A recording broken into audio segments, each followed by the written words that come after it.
Atlantis, the greatest myth or true history. You are here again. Good. Get comfortable and turn off the last light. Tonight, I want to tell you about a city that does not exist, or that existed, or that is a metaphor, or that is a memory of something real that happened so long ago that no one remembers exactly how. Atlantis, the only city in history that is simultaneously the most famous and the least proven. The only civilization about which more books have been written than about almost any other, and yet for which there is not a single piece of direct physical evidence. And still, it will not let us go. I will tell you everything slowly. Everything begins with one man, Plato, the Greek philosopher of the 4th century before the Common Era, one of the most influential thinkers in the history of human thought, the man of whom Alfred North Whitehead said that all of Western philosophy is merely footnotes to Plato. Around 360 BCE, Plato wrote two dialogues, the Timaeus and the Critias. In them, he tells a story that he says he heard from his relative Critias, who heard it from his grandfather, who heard it from the Athenian statesman Solon, who learned it from Egyptian priests in the city of Sais. The chain is long, but it begins with Plato. What does he say? 9,000 years before his time, which is to say approximately 9,550 years before the Common Era, there existed a great island beyond the Pillars of Hercules, which is to say beyond the Strait of Gibraltar, in the Atlantic Ocean.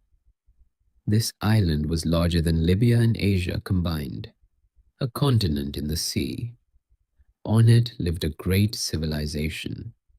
The first king was Atlas, from which the island and the ocean take their name.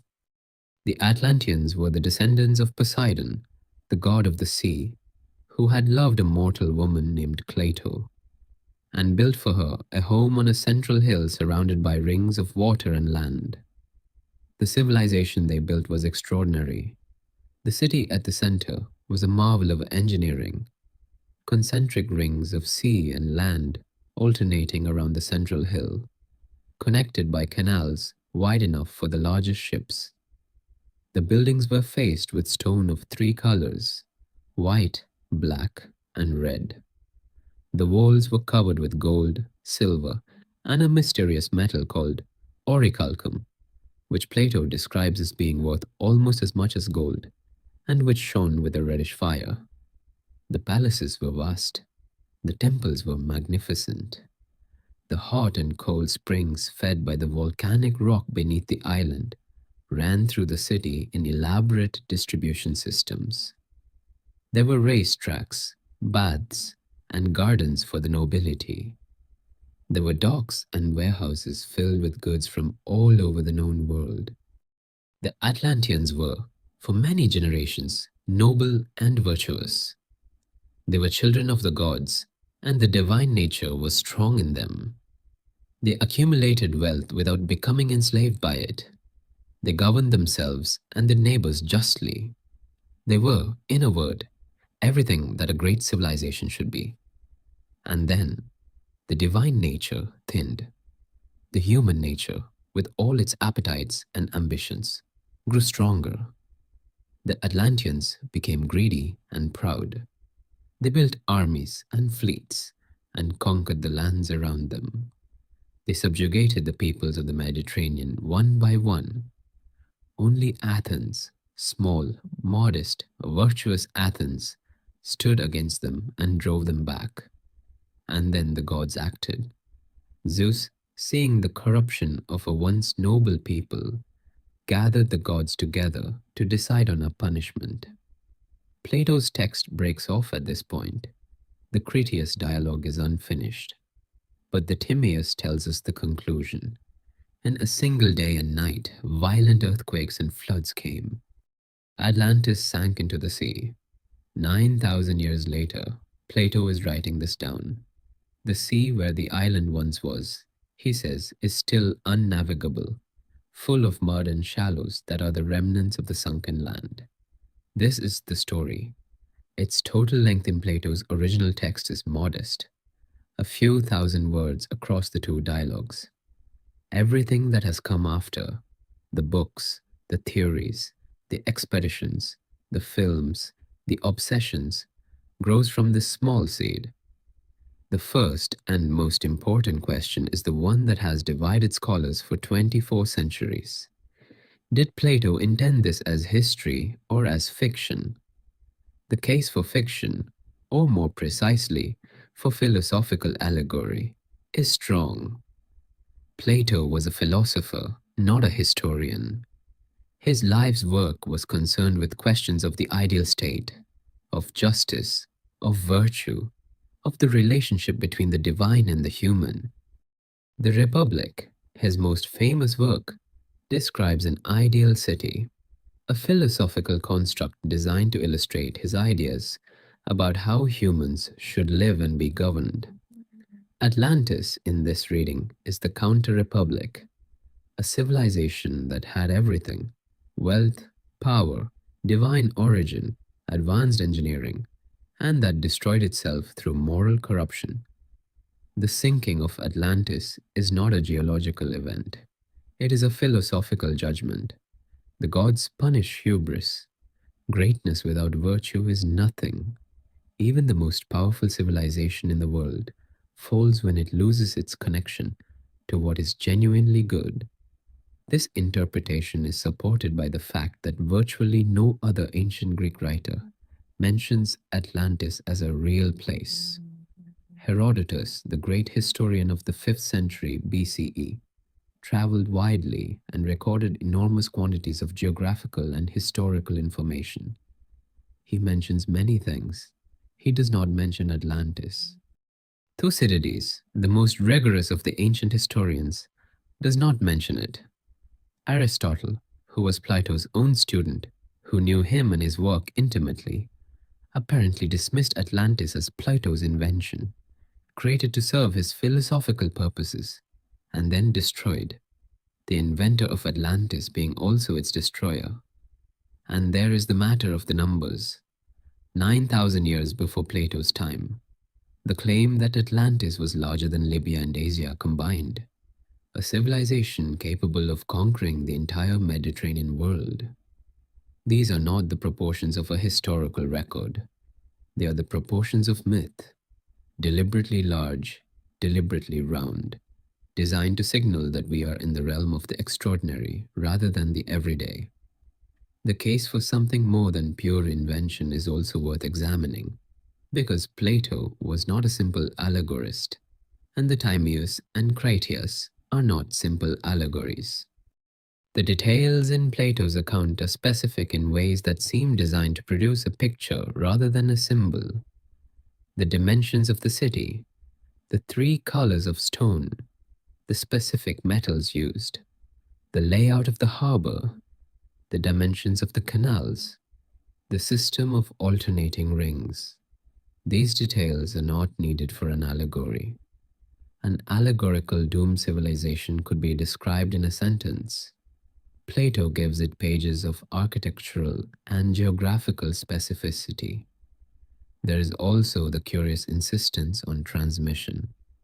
Plato goes out of his way to establish the chain of sources, from Egyptian priests to Solon, to Critias's grandfather, to Critias to Plato. He insists, through Critias, that the story is not a myth but an actual record, that the Egyptians kept written records of events going back many thousands of years, records that the Greeks had lost because Greek civilization was periodically destroyed by catastrophes that reset the historical memory. This argument that Egypt preserved a memory that Greece had forgotten is not the argument of a man spinning a pure allegory. It is the argument of a man who wants his audience to take seriously the possibility that what he is describing has a basis in fact. Most scholars who have examined this carefully conclude that Plato was doing something sophisticated. constructing a narrative that blended historical memory with philosophical elaboration. There may have been a real catastrophe, a real lost civilization, a real story that Egyptian records preserved and that Solon brought back to Athens. But Plato shaped and expanded and elaborated that kernel into something that served his philosophical purposes. The question of what the kernel might have been is where things become genuinely interesting. The strongest candidate for the historical reality behind the Atlantis story is the Minoan civilization and the catastrophic eruption of the volcanic island of Thera, modern Santorini, in approximately 1650 BCE, give or take several decades. The Minoans were the dominant civilization of the Bronze Age Aegean. Their home base was the island of Crete, but their influence spread across the eastern Mediterranean and beyond. They built large multi-storied palaces. The Palace of Knossos on Crete covers nearly 20,000 square meters and had indoor plumbing, light wells, elaborate drainage systems, and hundreds of rooms.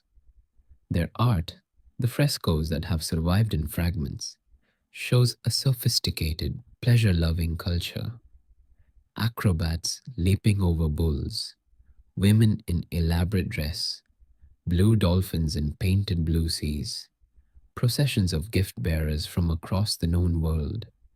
The Minoans traded with Egypt, with the Levant, with mainland Greece, with Cyprus. The merchant ships carried wine, oil, timber, textiles, bronze, and luxury goods across the entire eastern Mediterranean. They appear to have been, for their time, the dominant naval and commercial power of the region. And then the island of Thera erupted. The Minoan settlement on Thera, the modern site of Akrotiri, preserved under volcanic ash in a way that has made it one of the most remarkable archaeological sites in the world, was a prosperous, sophisticated town. The multi-storied houses had running water. The walls were painted with elaborate frescoes. The storerooms contained quantities of food and trade goods. It was, on the evidence, a wealthy and comfortable place to live. The eruption destroyed it in a matter of hours. The volcanic material expelled by the Theran eruption has been estimated at between 60 and 100 cubic kilometers, enough to fill the Grand Canyon. The eruption was heard, some models suggest, as far away as Scandinavia. The tsunami generated by the collapse of the volcanic caldera would have reached Crete in less than an hour. The effect on Minoan civilization was devastating. Exactly how devastating is still debated by archaeologists.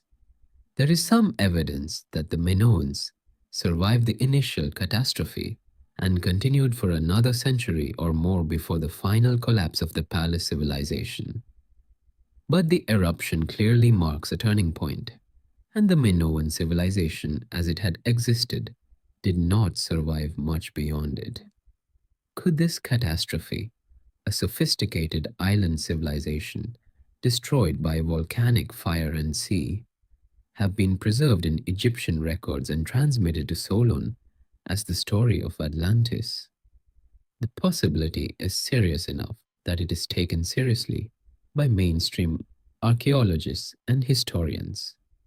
The difficulties with the identification are also real. The Minoan civilization was in the Aegean, not the Atlantic. Thera is a small island, not a continent.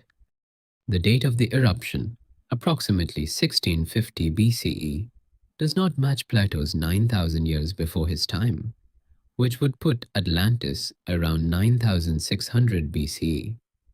And the Minoans, as far as we know, were not in the business of conquering the Mediterranean world. Various attempts have been made to resolve these discrepancies. If Plato's Egyptian source gave dates in lunar months rather than solar years, the 9,000 years would become 900, putting Atlantis roughly at the time of the Minoan civilization. If the location beyond the Pillars of Hercules is a confusion with a different geographical reference, the Aegean becomes plausible. These are not impossible reconciliations, but they require adjustments that Plato does not invite. They produce a version of the Atlantis story that is compatible with the Minoan hypothesis, but that is not what Plato actually wrote. The truth may be something in between. Plato may have known of the Minoan catastrophe, perhaps through the Egyptian records he cites, which genuinely did preserve remarkable historical memories, and used it as the seed for his philosophical construction. The Minoans provided the outline, a great island civilization destroyed by the sea. Plato provided the philosophical elaboration, the moral corruption, the divine punishment, the concentric rings, the golden walls. The underwater topography of the Atlantic has been extensively mapped in the decades since the invention of sonar and satellite bathymetry. What those maps show is not what Atlantis enthusiasts hope to find. The mid-Atlantic ridge, which was once proposed as the remnant of a sunken continent, is a geological feature that has been rising, not sinking, and that has never been at or near sea level in any period when human beings existed. The floor of the Atlantic Ocean between the ridge and the continental shelves is ancient, stable oceanic crust, not sunken continental land. This is not a minor obstacle. It is a fundamental geological fact. Continental land does not sink into the ocean. The mechanisms that Plato describes, violent earthquakes and floods, causing an island to simply sink into the sea in a single day and night, do not correspond to any real geological process. Islands do not disappear overnight. The geological record of the Atlantic seafloor shows no evidence of a recently sunken continental landmass. The people who remain convinced that Atlantis was a real civilization in the middle of the Atlantic Ocean must therefore posit geological processes that science does not recognize or that operated in ways fundamentally different from anything in the known geological record. This is not impossible in principle. Scientific understanding is always incomplete, but it requires the rejection of a very large and very well evidenced body of geological knowledge. More productive perhaps than searching the Atlantic is examining the pattern of catastrophic sea level change that occurred at the end of the last ice age. Between approximately 12,000 and 7,000 BCE, the period that brackets Plato's claim date for Atlantis, sea levels rose dramatically as the great ice sheets of the last glacial maximum melted. The rise was not uniform or gradual. It was punctuated by rapid episodes. Geologists call them meltwater pulses, during which sea levels rose by several meters in a matter of centuries or even decades. The effect on coastal populations was significant. The people of the Paleolithic and early Neolithic eras lived, as people do now, primarily in coastal and riverine environments. The hunting grounds, the fishing grounds, the agricultural land, all of these were concentrated near water. As sea levels rose, these areas were flooded. Communities that had lived in the same locations for generations were forced to move. Entire coastal landscapes were inundated. Around the Black Sea, the process was particularly dramatic. The Black Sea was, during the last ice age, a freshwater lake considerably smaller than it is today.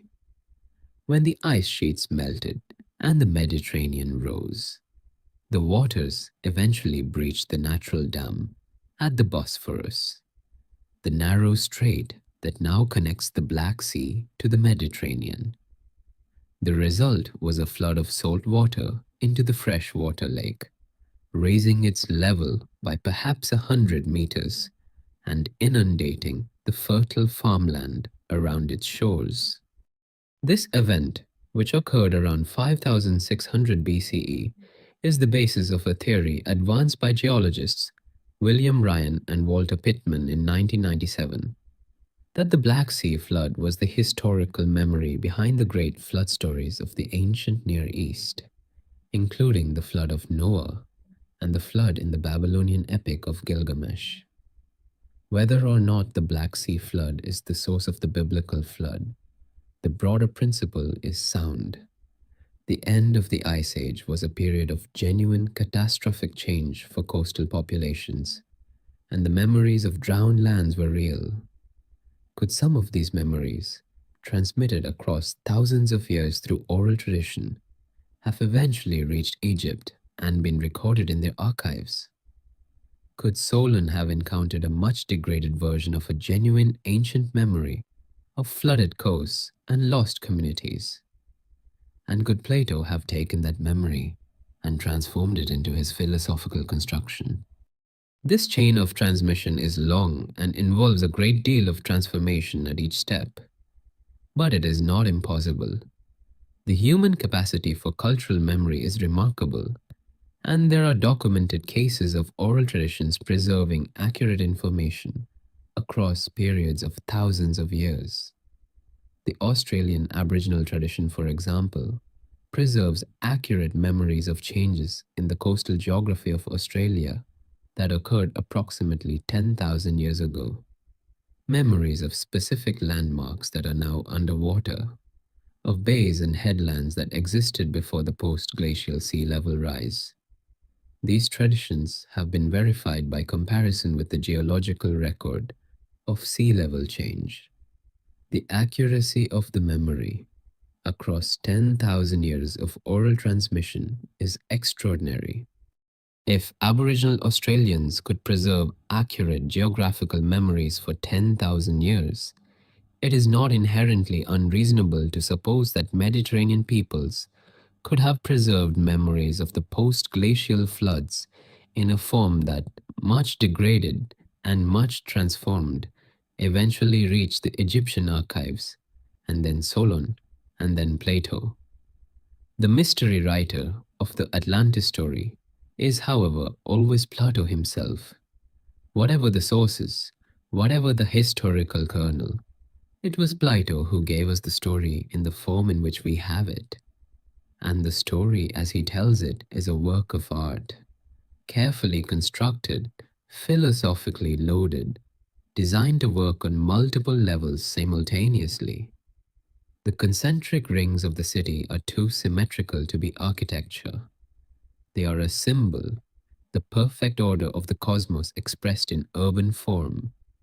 The gold and silver and orichalcum of the walls are too precious to be practical building materials.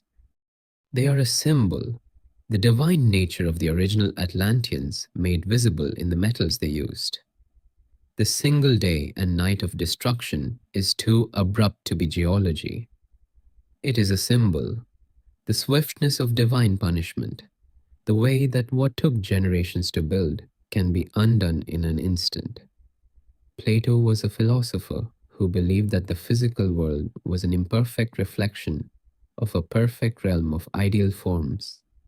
Every object, every institution, every civilization was a pale copy of an eternal model.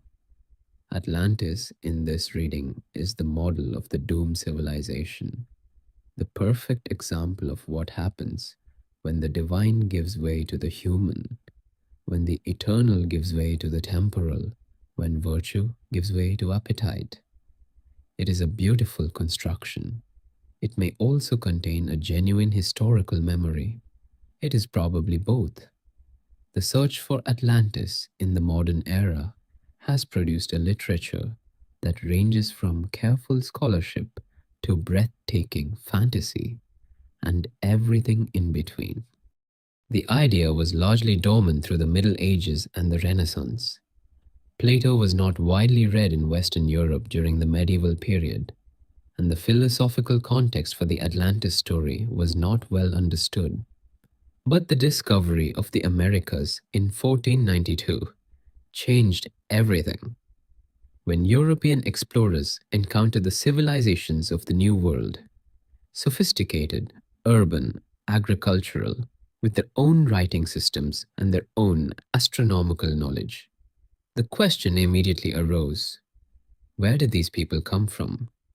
How did a complex civilization develop in total isolation from the old world? Atlantis provided a convenient answer. The Americas were Atlantis, or the Americas were settled by survivors of Atlantis, or the Americas were close to where Atlantis had been. The idea spread quickly. It had the advantage of connecting the known world to the unknown one, of providing a unified explanation for human diversity, of satisfying the deep human desire for a single origin story. By the 19th century, the idea of Atlantis as a real prehistoric civilization had become almost mainstream in certain intellectual circles. The most influential single book in the history of Atlantis speculation was Ignatius Donnelly's Atlantis, the Antediluvian World, published in 1882. Donnelly was a Minnesota congressman and a man of genuine intellectual energy and curiosity, if not always of rigorous method. His book argued with considerable rhetorical force that Atlantis was real, that it was the source of all the great ancient civilizations: Egypt, Greece, Mesoamerica, the Bronze Age cultures of Europe, and that the flood myths of dozens of cultures around the world were all memories of its destruction. He marshaled parallels between Old World and New World cultures as evidence of their common Atlantean origin. He proposed that the mid-Atlantic ridge was the remnant of the sunken continent. Donnelly's scholarship was terrible by modern standards. His parallels between cultures were selective and often false. His geological claims were based on ignorance of the geological processes that were only beginning to be understood in his era. His argument from flood myths ignored the fact that flood stories are found everywhere because floods happen everywhere, not because all people share a memory of Atlantis. But his book sold enormously and influenced everything that came after. The 20th century tradition of Atlantis speculation, including the Theosophists, Edgar Cayce, and the popular literature of lost continents, owes its basic framework to Donnelly.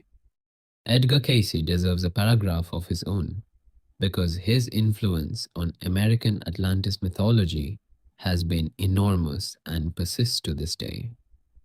Cayce was a Kentucky-born psychic who from the 1920s until his death in 1945 gave thousands of trance readings in which he claimed to access the Akashic records, a supposed cosmic repository of all knowledge.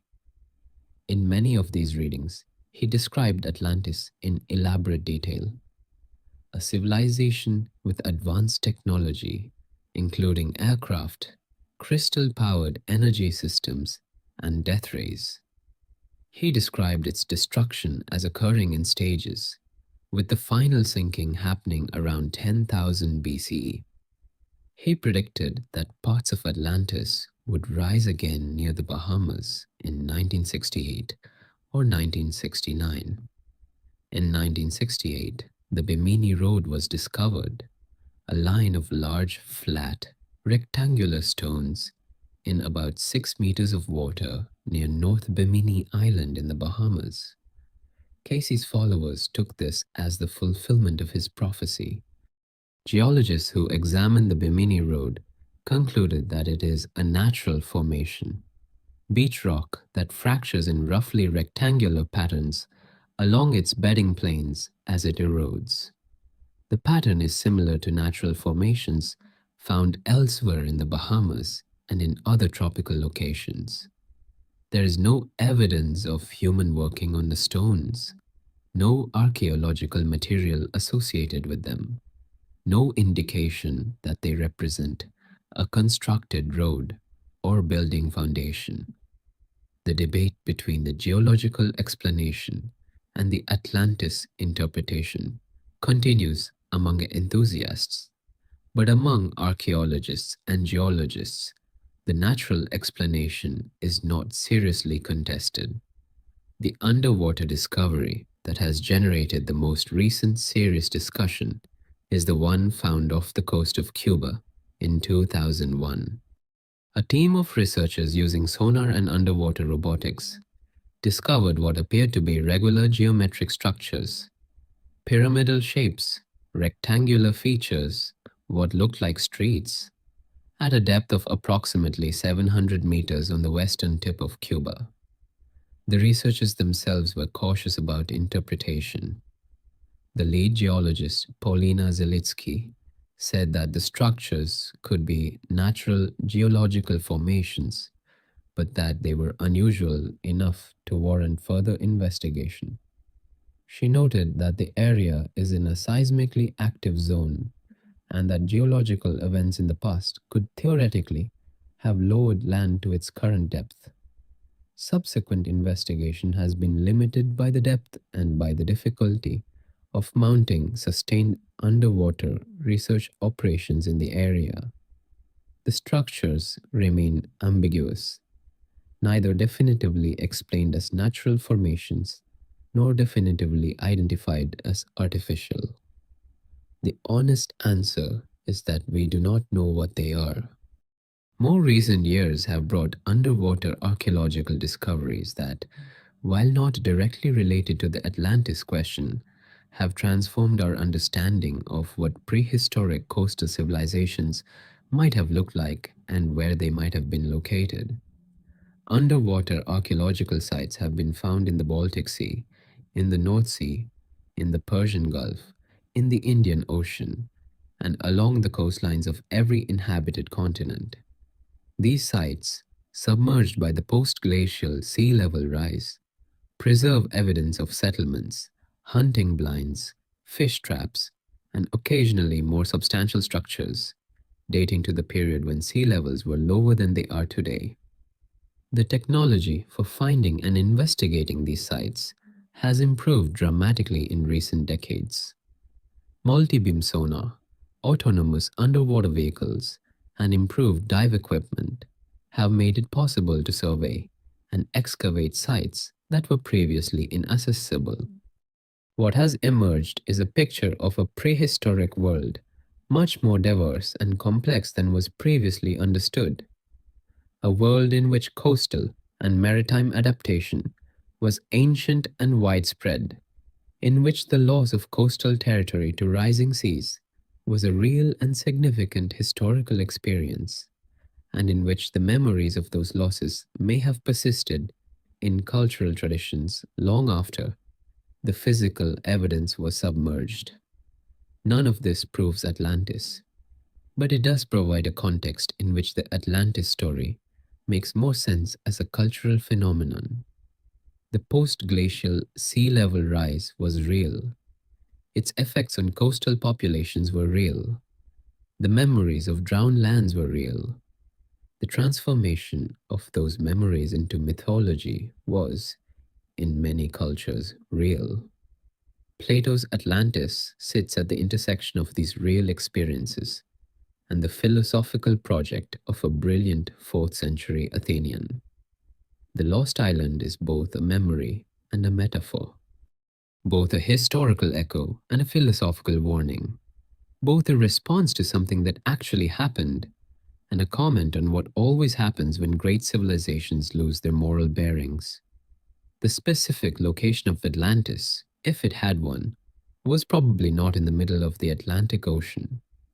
It was probably not a civilization of crystal-powered technology and death rays.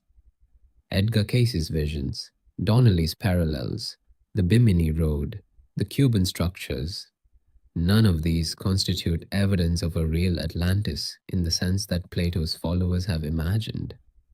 But the impulse that has kept the Atlantis story alive for 24 centuries, the sense that something was lost, that something great fell, that the world we inhabit is a diminished version of a world that came before. This impulse is not irrational. It responds to something real in the human experience of history and of time. Every generation has its Atlantis, its lost golden age, its fallen civilization, its warning about the cost of pride and corruption. The specific mythological content changes. The underlying structure, great civilization, moral decline, catastrophic fall, surviving memory, recurs because it corresponds to something that has actually happened over and over throughout human history. Civilizations do fall, great ones, capable ones, ones that seemed permanent. The Bronze Age collapse of approximately 1200 BCE brought down nearly every sophisticated civilization in the eastern Mediterranean simultaneously. The Mycenaeans, the Hittites, the Ugaritic Kingdom, the Egyptian New Kingdom. In the space of about 50 years, writing systems disappeared, trade networks collapsed, cities were abandoned, populations fell dramatically. The causes are still debated: drought, invasion, internal collapse, systems failure. The effect was the end of a world. The memory of that collapse, transmitted across the subsequent Dark Age and into the Greek world of the 8th and 7th centuries BCE, may well have contributed to the sense of a lost, more sophisticated past that pervades Greek mythology.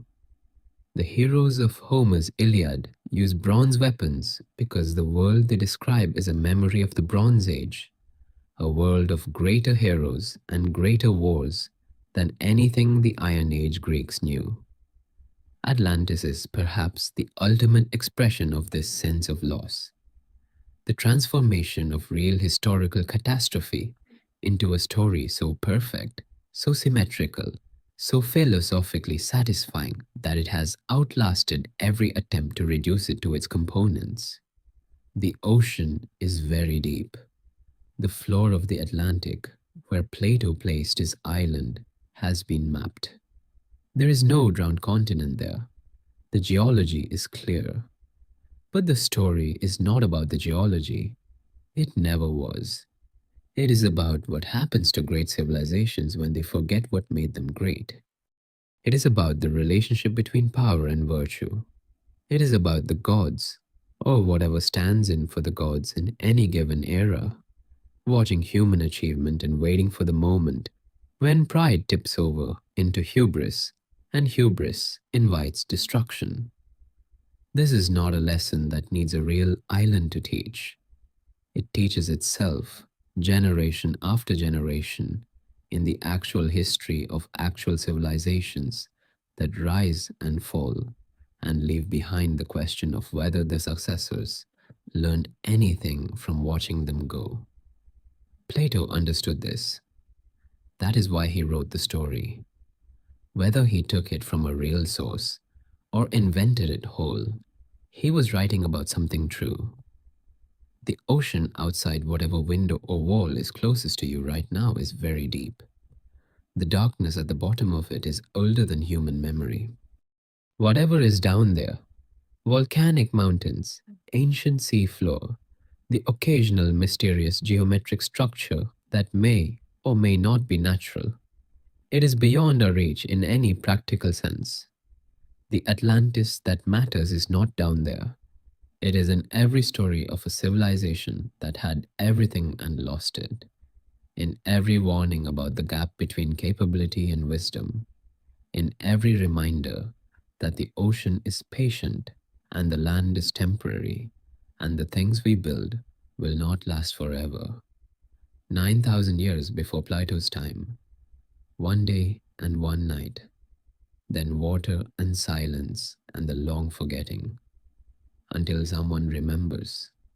The deep water moves in the darkness below the surface of the Atlantic. Whatever is down there, it is not telling us its secrets. The ocean keeps its own counsel. There is a particular quality to the way that the Atlantis story has been received across different cultures and different centuries that tells us something important about what the story is actually doing. In the Renaissance, when Plato's dialogues became widely available in Western Europe for the first time in many centuries, the Atlantis story was taken up primarily by philosophers and political theorists. Francis Bacon wrote The New Atlantis, an unfinished utopian novel in which a ship's crew discovers a hidden island civilization of extraordinary scientific achievement. Bacon's Atlantis is not a drowned past but an imagined future, a society in which organized scientific research has produced abundance and wisdom. The darkness of Plato's original has been transformed into hope. Thomas More's Utopia, written slightly earlier, is not explicitly an Atlantis story, but belongs to the same tradition. The lost or hidden civilization that demonstrates what human society could be if organized differently. The Renaissance humanists were not looking backward to a drowned past. They were looking forward to a better future, and they used the Platonic tradition of lost perfect societies as the template for their imagining. This transformation, from cautionary tale to aspirational vision, is one of the most revealing things about how Atlantis functions culturally. The story is flexible enough to carry almost any weight. Plato used it to warn against corruption. Bacon used it to imagine scientific progress. Donnelly used it to unify human history. Casey used it to describe a spiritually advanced civilization. Modern New Age interpreters use it to posit a lost wisdom that we need to recover. Each generation finds in Atlantis what it is looking for. The story is a mirror as much as a window. What you see in it depends on what you bring to it. The scholarly literature on Atlantis, the serious academic work as opposed to the popular speculation, has tended to focus on three main questions. First, what are the literary and philosophical sources that Plato drew on in constructing the story? Second, what, if any, historical reality might lie behind the narrative? And third, why has the story had such extraordinary cultural staying power? On the first question, the work of scholars like Luc Brisson and Christopher Gill has been illuminating. Plato was deeply familiar with the mythological and historical traditions of his own culture, and the Atlantis story draws on many of them. The theme of a great civilization, destroyed by divine punishment for hubris, is central to Greek mythology. The specific image of an island consumed by the sea echoes traditions about various islands in the Aegean and the Mediterranean that were known in antiquity to have experienced geological disasters. The figure of Poseidon as the founding god of a maritime civilization connects to the deep Greek association of the sea with both power and danger. Plato also had access to traditions about Egypt that most of his contemporaries did not. His dialogues show a sophisticated awareness of Egyptian history and religious tradition, and it is quite possible that he or his circle had access to genuine Egyptian records or traditions that are now lost to us.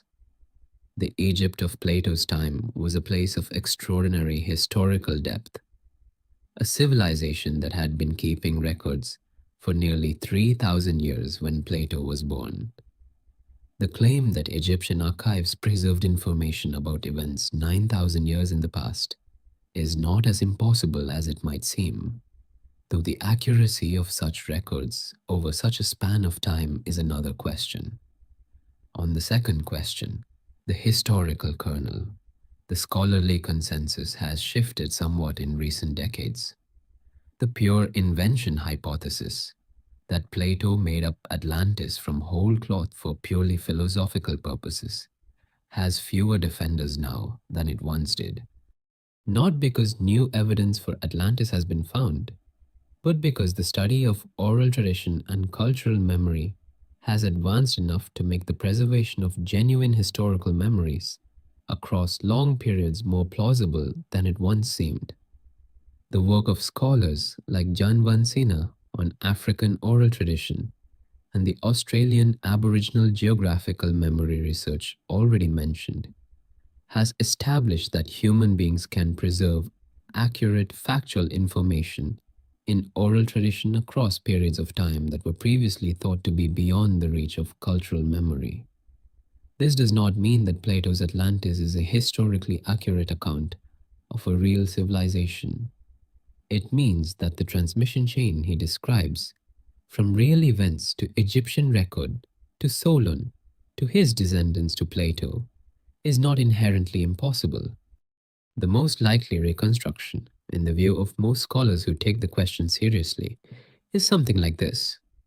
There was a real catastrophe, or set of catastrophes, that affected Mediterranean or Near Eastern coastal civilizations in the period between roughly 10,000 and 1500 BCE.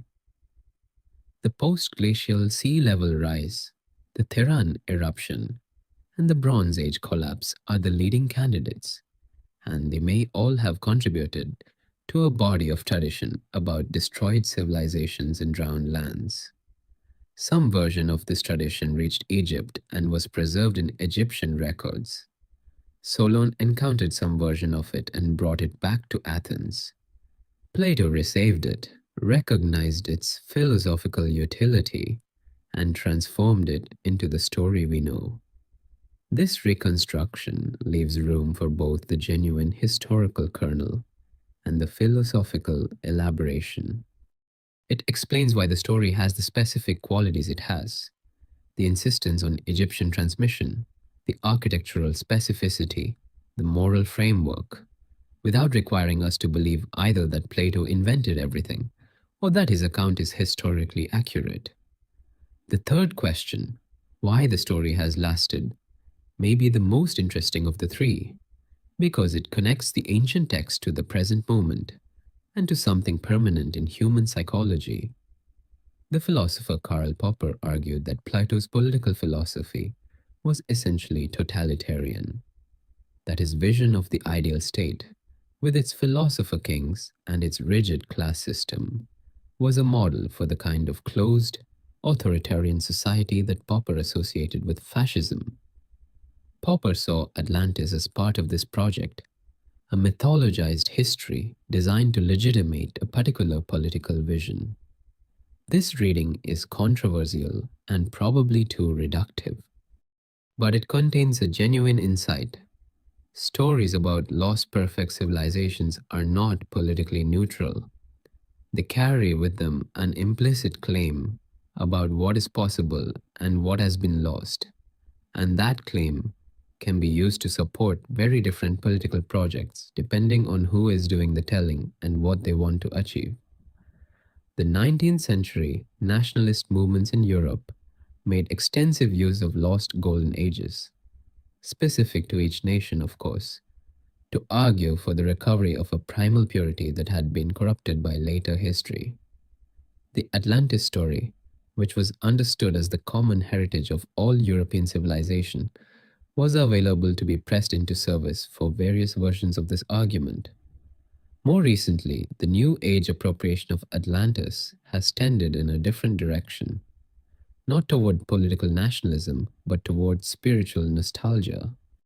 The Atlantis of the New Age tradition is a civilization of advanced spiritual technology, of crystal healing and consciousness expansion, and direct communion with the divine.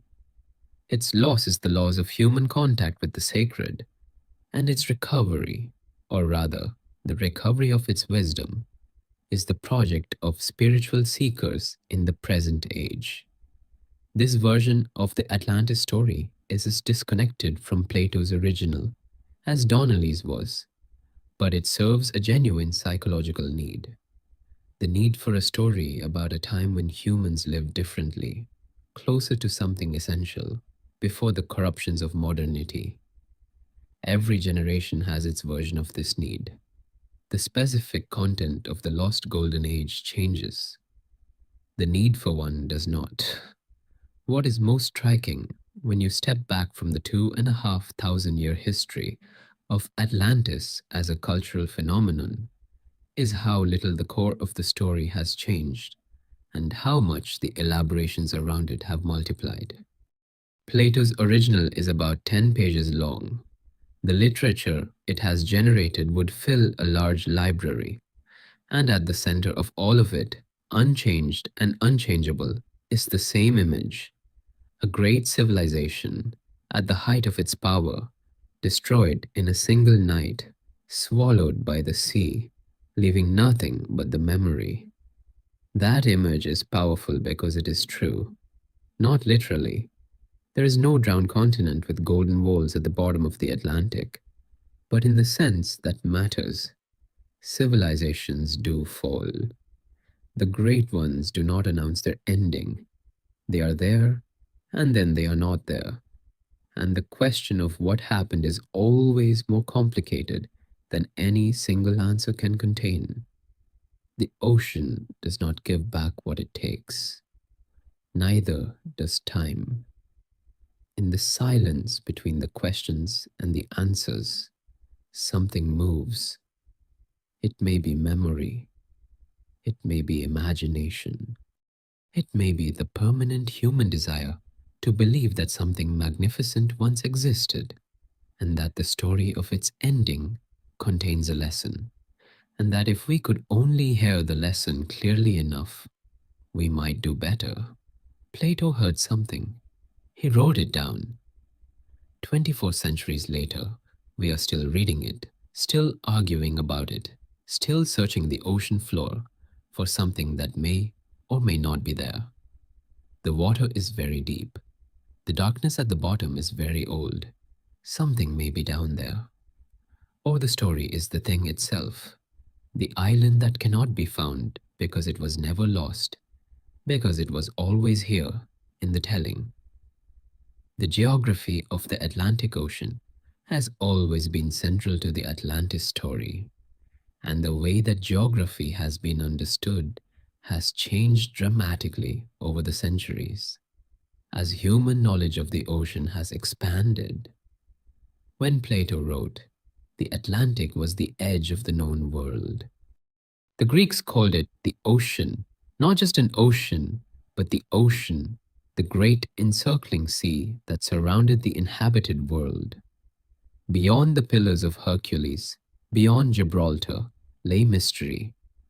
Merchants from Carthage and from the Phoenician cities of the Levant had sailed the Atlantic coast of Africa and Europe, but their knowledge was proprietary and not widely shared. The Greek world's practical knowledge of the Atlantic was minimal. For Plato's original audience, placing Atlantis beyond Gibraltar was placing it in a space that was geographically plausible precisely because it was unknown. An island larger than Libya and Asia combined could not exist in the Mediterranean. The Greeks knew their sea too well.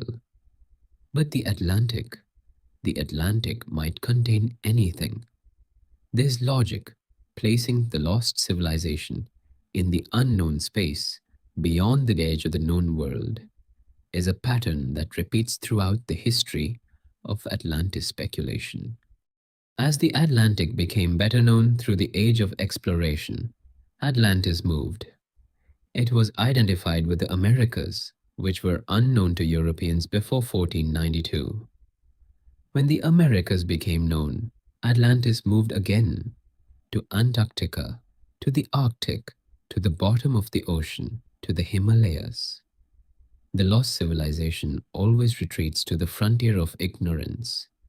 This pattern is itself revealing. It suggests that the function of Atlantis in each era is partly to mark the boundary of the known, to be the thing that might be out there beyond what we know for certain. The story is not just about the past, it is about the limits of knowledge and the human desire to believe that those limits are not fixed.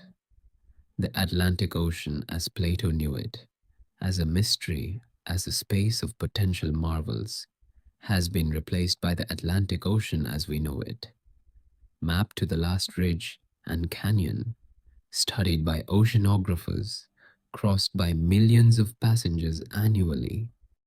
The mystery has been resolved, and the resolution is disappointing. There is no drowned continent there, but the deeper ocean, the ocean of the human imagination, the ocean where lost things rest, remains unmapped. It always will. The things we have lost are not on any chart. The specific architectural details that Plato gives for the city of Atlantis have fascinated readers and researchers for centuries, and they deserve more attention than they usually receive. The concentric rings of water and land, three rings of water alternating with two rings of land surrounding the central island, are the most distinctive feature of Plato's city. No city in the ancient world that we know of had this exact plan. Some cities in the ancient Near East were built in roughly circular configurations, but none had the precise alternating pattern that Plato describes. This has led some researchers to argue that the concentric ring plan is evidence that Plato's city was real, that such a specific and unusual plan would not be invented, that it must reflect an actual memory of an actual urban layout. Others argue the opposite, that the perfect symmetry of the concentric rings is precisely the mark of a philosophical construction, that no real city in the ancient world was ever built on such a schematic plan, and that the rings reflect the influence of Pythagorean mathematics, the idea that the cosmos is organized in concentric spheres on Plato's imagination. The orichalcum is equally fascinating and equally debated. Plato describes it as a metal that was mined in large quantities in Atlantis, that was more precious than any other metal except gold, and that had a distinctive reddish glow. After the destruction of Atlantis, he says, it was known only by name. What was orichalcum? The word appears in other ancient Greek sources, where it is sometimes identified with bronze, the copper tin alloy, and sometimes with brass, a copper zinc alloy, and sometimes with a copper alloy of unspecified composition. The word itself means something like mountain copper or ore copper. In 2015, a cargo of metal ingots was discovered in a shipwreck off the coast of Sicily, dating to the 6th century BCE.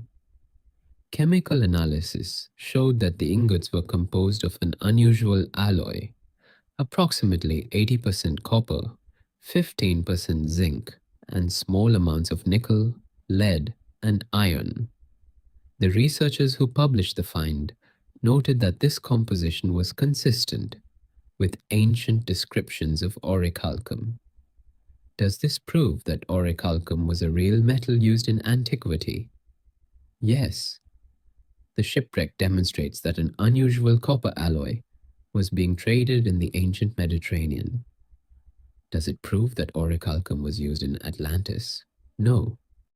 But it does suggest that Plato's references to unusual metals with distinctive properties were grounded in the metallurgical knowledge of his time, rather than being purely fantastical. The system of hot and cold springs that Plato describes as flowing through the city of Atlantis is another detail that has generated interest. Volcanic islands, like the ones in the Canary Islands and the Azores, which are the closest land masses in the Atlantic to Gibraltar, do have hot springs fed by volcanic activity. The description is consistent with what a volcanic island would actually provide. It is also consistent with what a philosopher who wanted to give his fictional city a sense of natural wonder might invent. The harbor and the naval infrastructure of Atlantis, the great harbor capable of holding thousands of ships, the covered docks, the fortified naval base, are described in terms that would have been familiar to Plato's audience from the great harbor of Piraeus at Athens, which was at that time one of the most sophisticated naval installations in the world. The Atlantean harbor is Piraeus made perfect, larger, grander, more complete. This is the kind of elaboration that a philosophical imagination performs on the material it knows. Take what exists and amplify it to the point of ideal completeness. The metals and the architecture and the engineering of Plato's Atlantis are, in other words, exactly what you would expect from a sophisticated philosopher who was drawing on his knowledge of the real world to construct an ideal and a warning. They are detailed enough to feel real. They are perfect enough to feel fictional. They sit in the space between, which is exactly where Plato wanted the story to sit.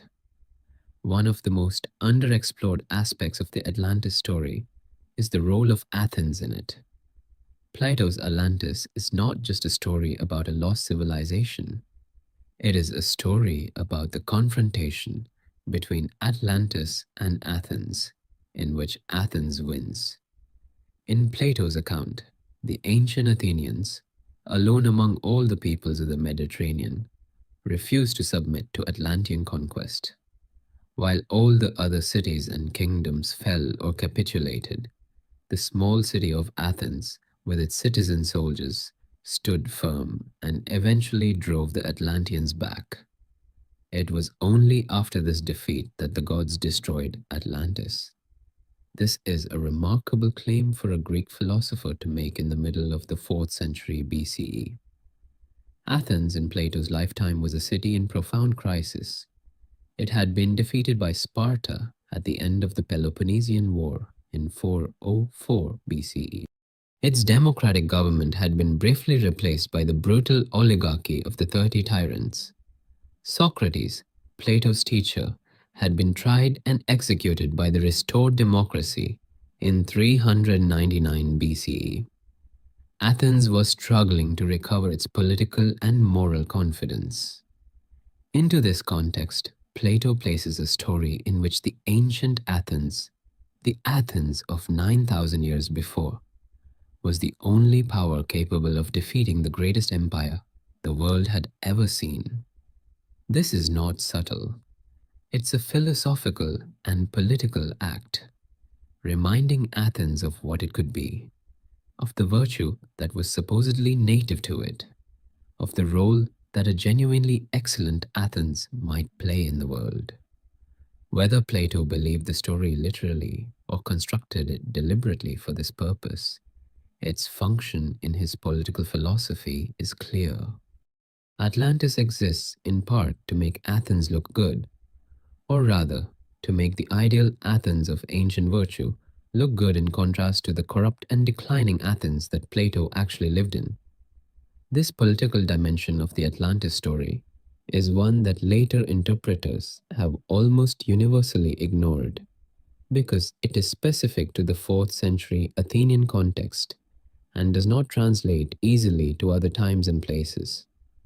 But understanding it helps explain some of the peculiarities of Plato's account.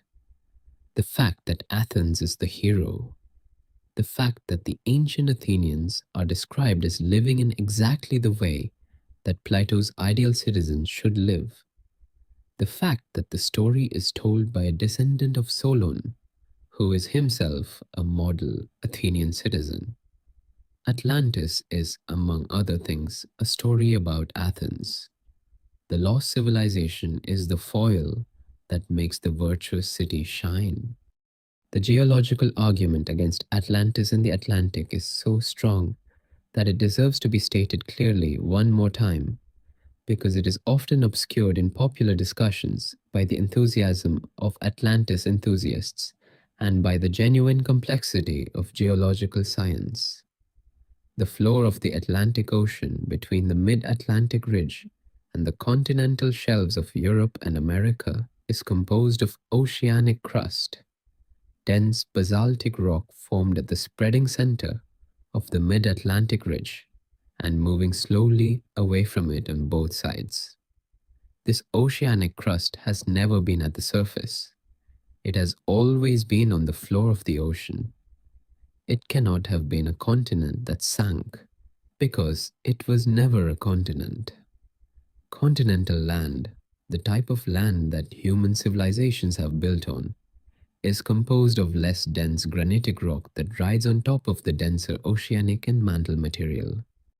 Continental land does not sink into the ocean because it is less dense than the material it would be sinking into. When continental land goes underwater, it is because sea levels rise around it, not because it sinks. And when sea levels rise, they do so gradually, over centuries and millennia, not in a single day and night.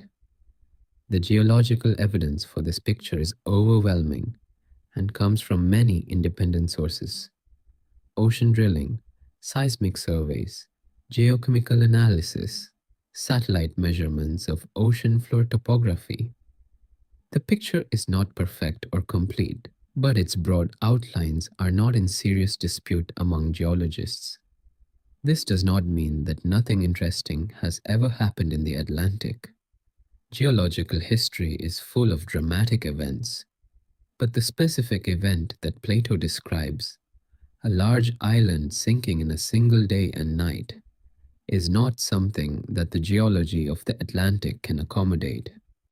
The honest conclusion for anyone who takes both the geological evidence and Plato's text seriously is that Atlantis, as Plato describes it, a continent-sized island in the middle of the Atlantic Ocean that sank overnight, never existed. Something else, something smaller and more modest and perhaps very interesting, may lie behind the story. But not that. This conclusion is not a defeat for the Atlantis story. It is, in a way, a liberation.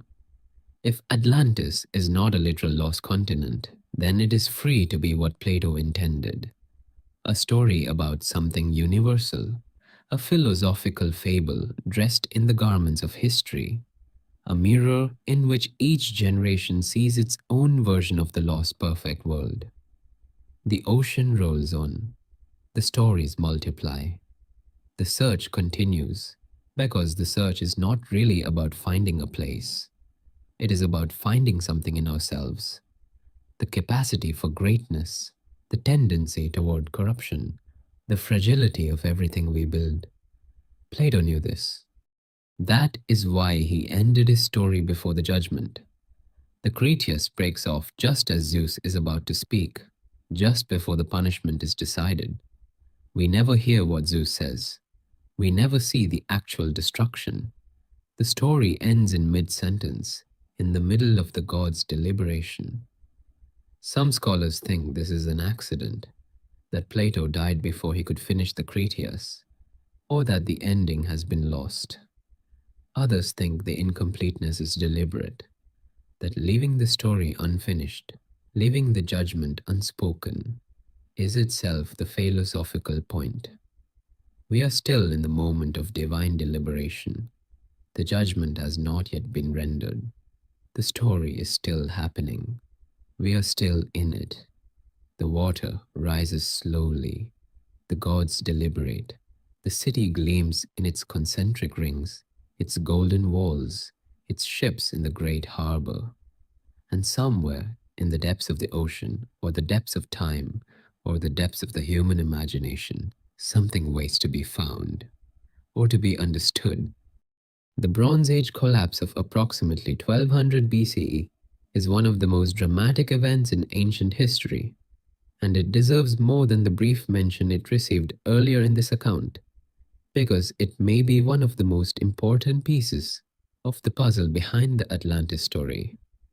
Between roughly 1200 and 1150 BCE, a period of about 50 years, virtually every complex civilization in the Eastern Mediterranean collapsed simultaneously. The Mycenaean civilization of mainland Greece, which had built the palace complexes at Mycenae, Tiryns, and Pelos, and had fought the Trojan War, real or legendary, disappeared. The palaces were burned and not rebuilt. The Linear B writing system that the Mycenaeans used was lost.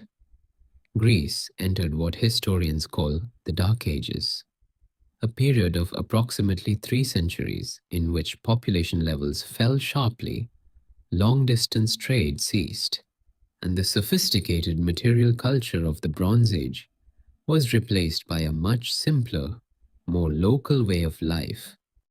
The Hittite Empire of Anatolia, one of the great powers of the Bronze Age, equal in standing to Egypt, collapsed completely. The Hittite capital Hattusa was burned and abandoned. The Hittite language and culture disappeared. The empire was gone. The city of Ugarit, on the coast of what is now Syria, a sophisticated commercial hub with its own alphabetic writing system, its own literary tradition, and connections to trade networks spanning the entire Mediterranean, was destroyed and never rebuilt. Archaeological evidence shows that the inhabitants had no time to flee. Bread was found still in the oven. Bronze ingots were found packed for transport but never sent. The destruction was sudden and complete. Egypt survived, but barely. The Egyptians fought off waves of attackers they called the Sea Peoples, mysterious invaders from somewhere in the Aegean, or the Balkans, or Anatolia, but the effort nearly destroyed them. The New Kingdom, one of the greatest periods of Egyptian civilization, ended shortly afterward. Egypt contracted, weakened, and never fully recovered its former power. The causes of this collapse remain one of the most debated questions in ancient history. No single cause seems adequate to explain the simultaneous fall of so many independent civilizations across such a wide geographical area.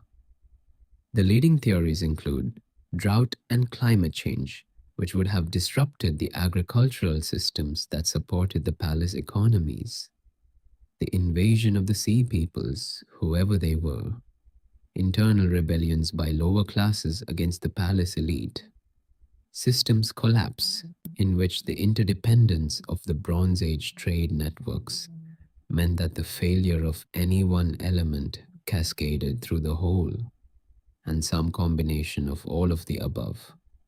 What is certain is that the people who lived through the Bronze Age collapse experienced something that they had no framework for understanding. The world they had known, the world of palaces and writing and long-distance trade and professional armies, ended. The great powers that had seemed permanent were gone. The sophisticated material culture of their parents and grandparents was replaced by a much simpler and harder way of life. The memory of what had been lost would have persisted. The ruins of the palaces were visible. The stories of the heroes who had lived in them, magnified by the passage of time into something superhuman, were told and retold through the dark centuries and eventually found their way into Homer. The Iliad and the Odyssey are set in the Bronze Age world, even though they were composed in the very different world of the 8th and 7th centuries BCE. The heroes used bronze weapons. They sacrificed to the gods in the manner of the Bronze Age. They live in palaces that, by the time Homer was composing, had been ruins for 500 years. Homer, and the tradition he represents, is doing something that every oral tradition does in the wake of cultural catastrophe, preserving the memory of the lost world in the form of story. The Bronze Age heroes are larger than life because they are remembered through 5 centuries of tradition, each telling, amplifying their deeds, each generation adding something to the legend. Plato, writing in the 4th century BCE, was heir to this tradition of preserved memory. He was also writing at a time when the gap between the sophisticated world of the Bronze Age, still dimly remembered in the heroic tradition, and the world he actually lived in, would have been felt as a genuine cultural loss. The Greeks of his time knew they were living in a world that had fallen from a higher point.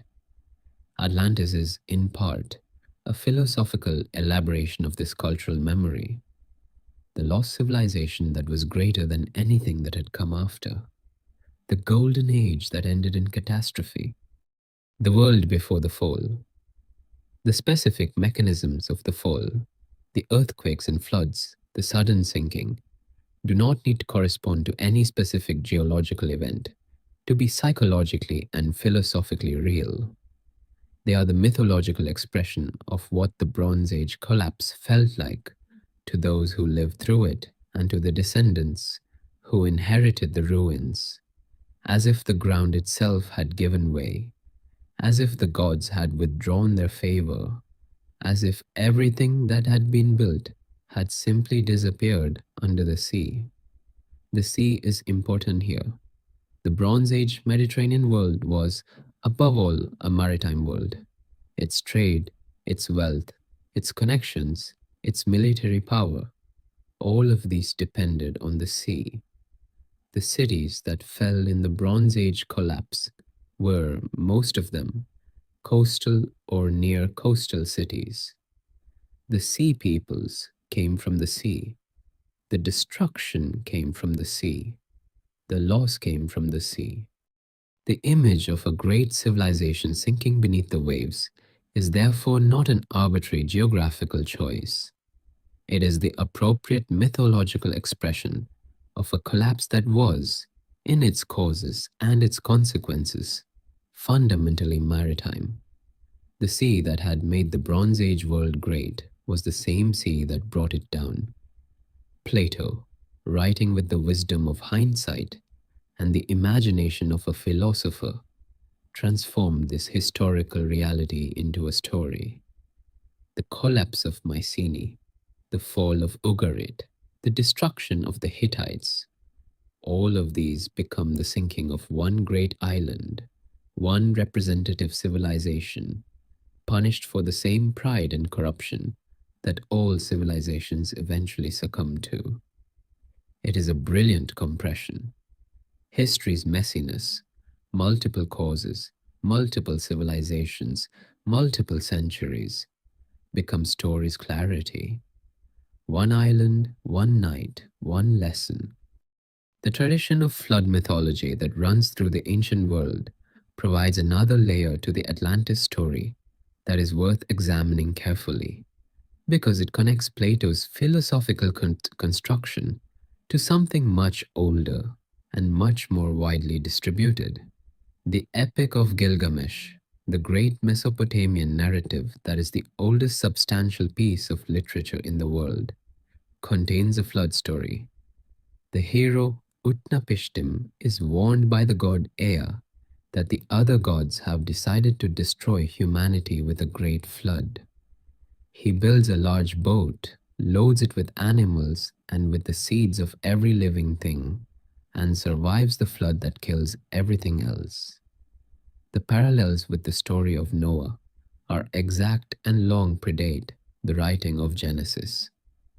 This flood tradition, found in Mesopotamian, Biblical, Greek, Indian, and many other sources, has been interpreted in many ways. Some interpreters see it as a garbled memory of the Black Sea flood that Ryan and Pittman proposed.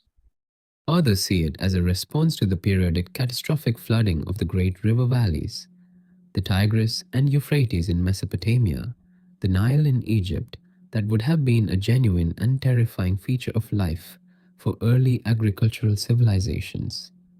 Others see it as a universal human response to the power of water as a destructive force, a symbolic expression of the fragility of human civilization in the face of natural forces.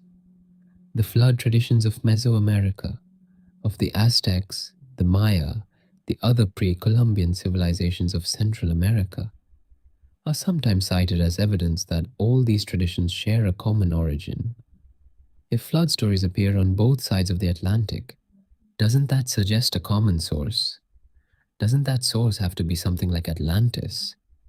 This argument, which was central to Donnelly's case, and has been repeated by Atlantis enthusiasts ever since, has a fundamental flaw.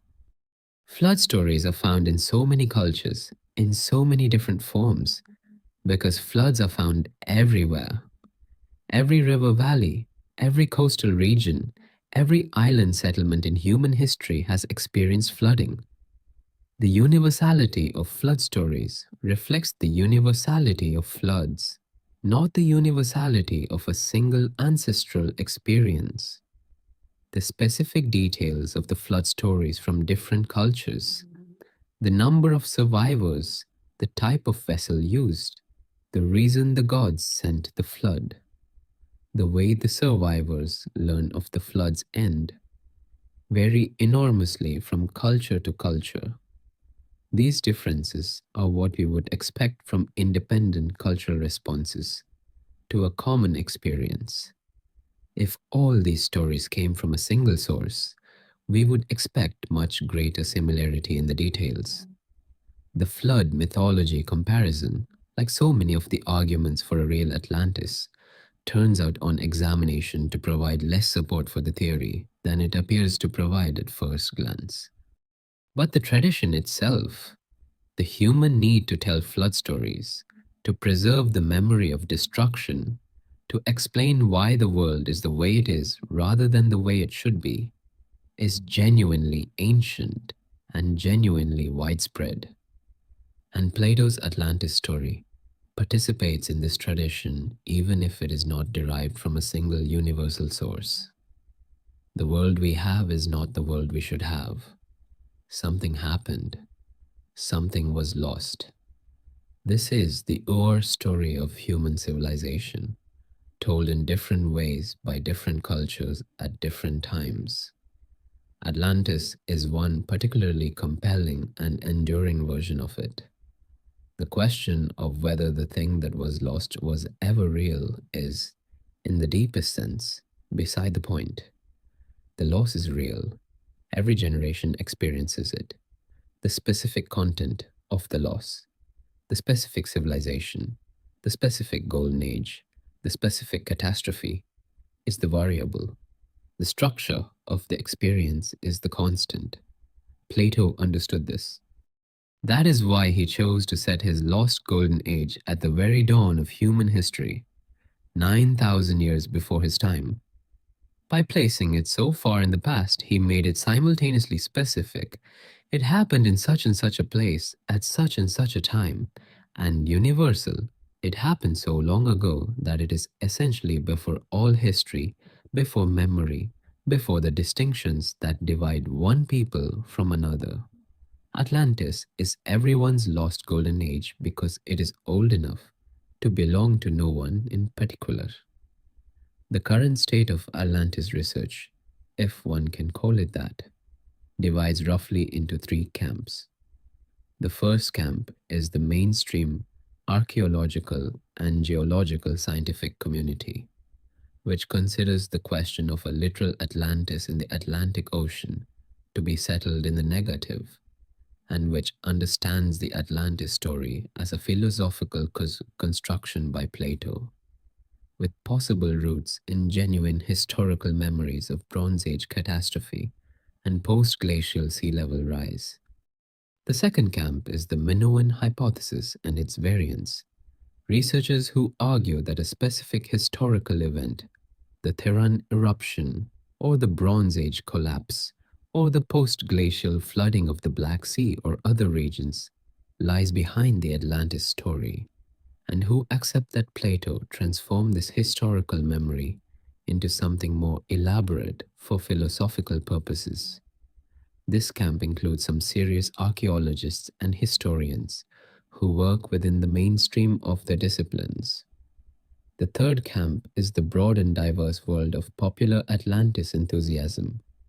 People who believe in a literal Atlantis in the Atlantic Ocean, or in Antarctica, or in some other location, and who interpret any new underwater discovery or geological anomaly as potential confirmation of the beliefs.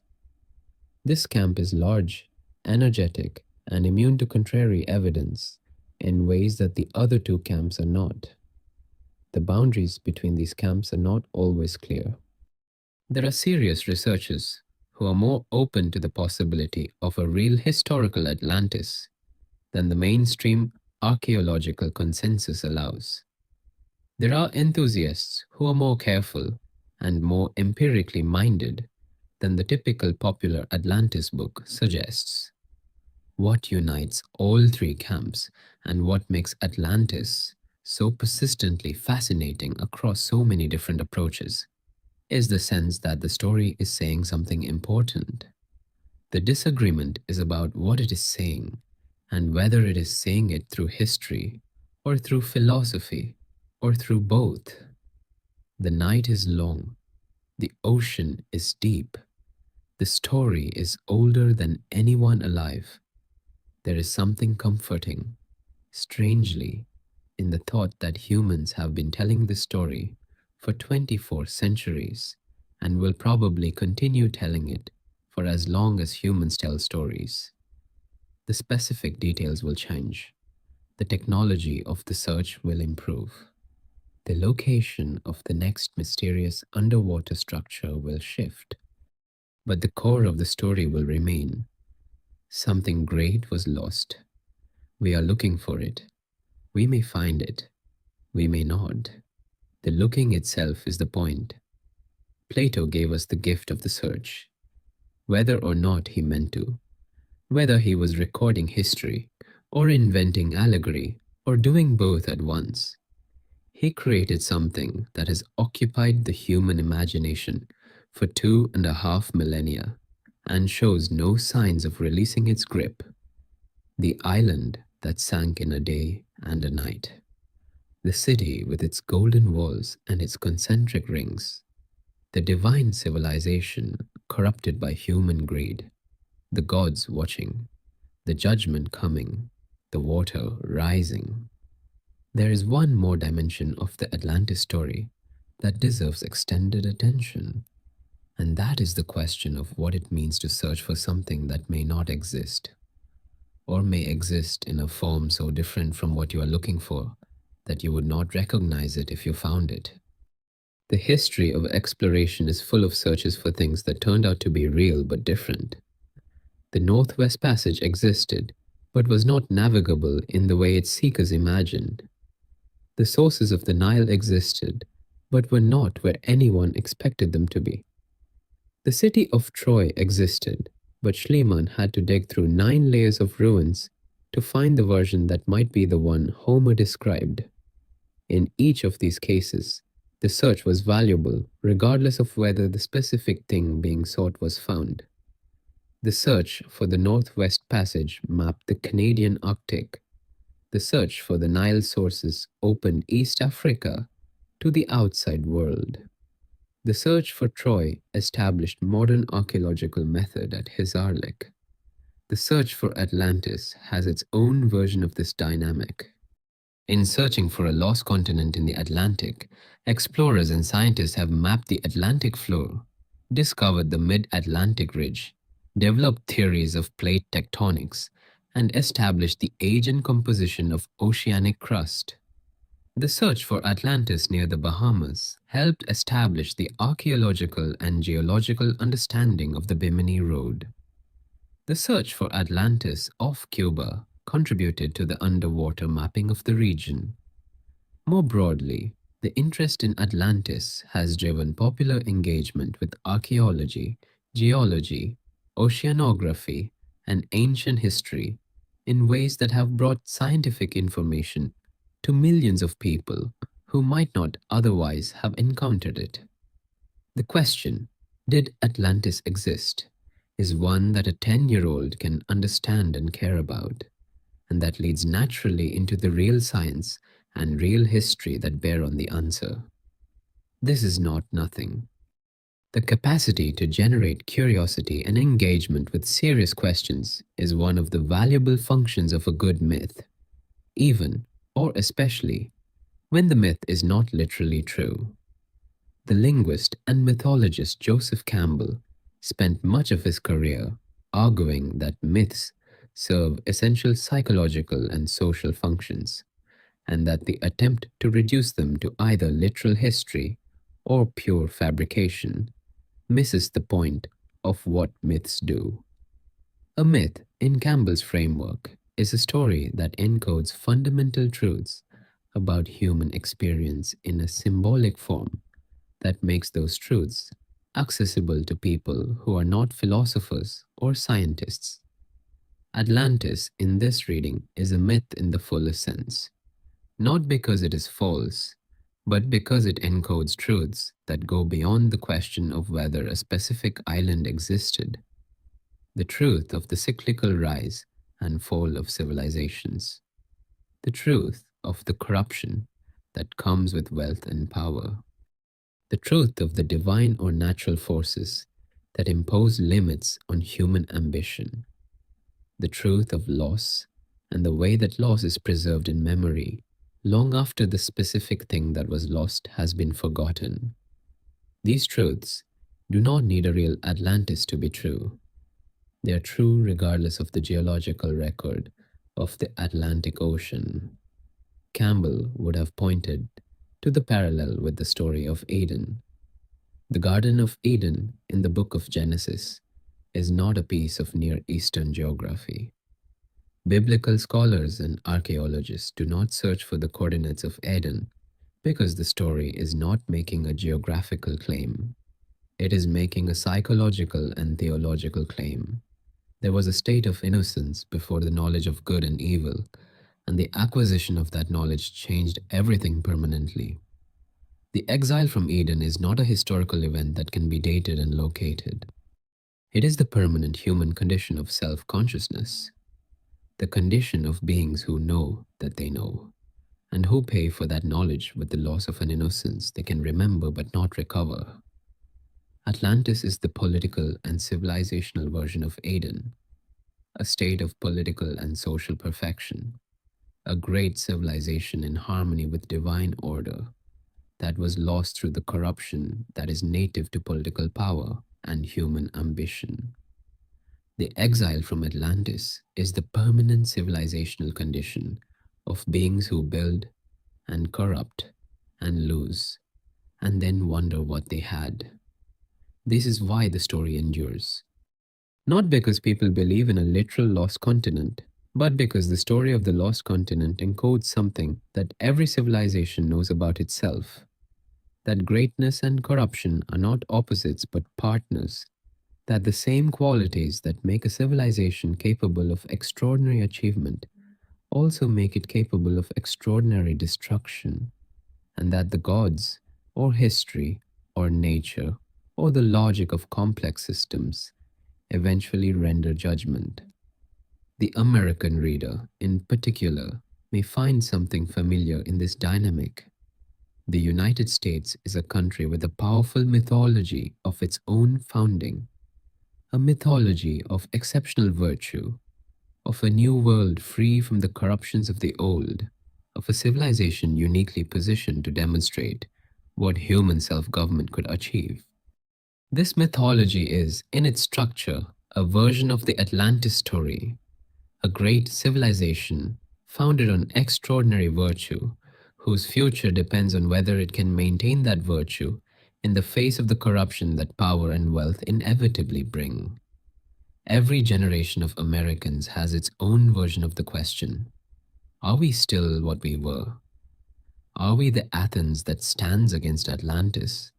Or are we Atlantis itself, already corrupted, already in the moment before the gods decide?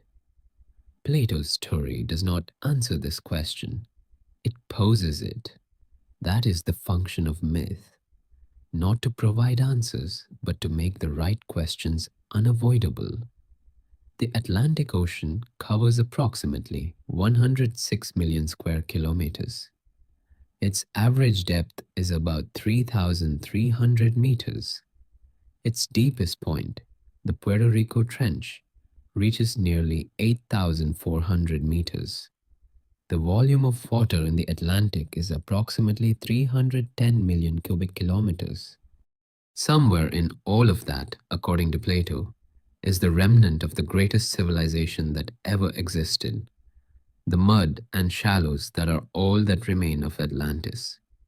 Or it is not there, or it was never there in a literal sense, or it is there in a different form than Plato described. A submerged coastal settlement, a drowned Bronze Age harbor, a geological formation that will be found and interpreted and debated for another 24 centuries. The ocean does not care about our theories. It predates our civilizations by a geological eternity. It will outlast every civilization we build. The things that are down there, whether natural or artificial, whether ancient or relatively recent, are indifferent to our desire to find them. This indifference is itself a kind of answer to the Atlantis question. The ocean is the limit against which human civilization measures itself. We build things, we name them, we feel that they are permanent, and the ocean reminds us that they are not. The ocean absorbs the coastline, the harbor, the city, the civilization, and goes on.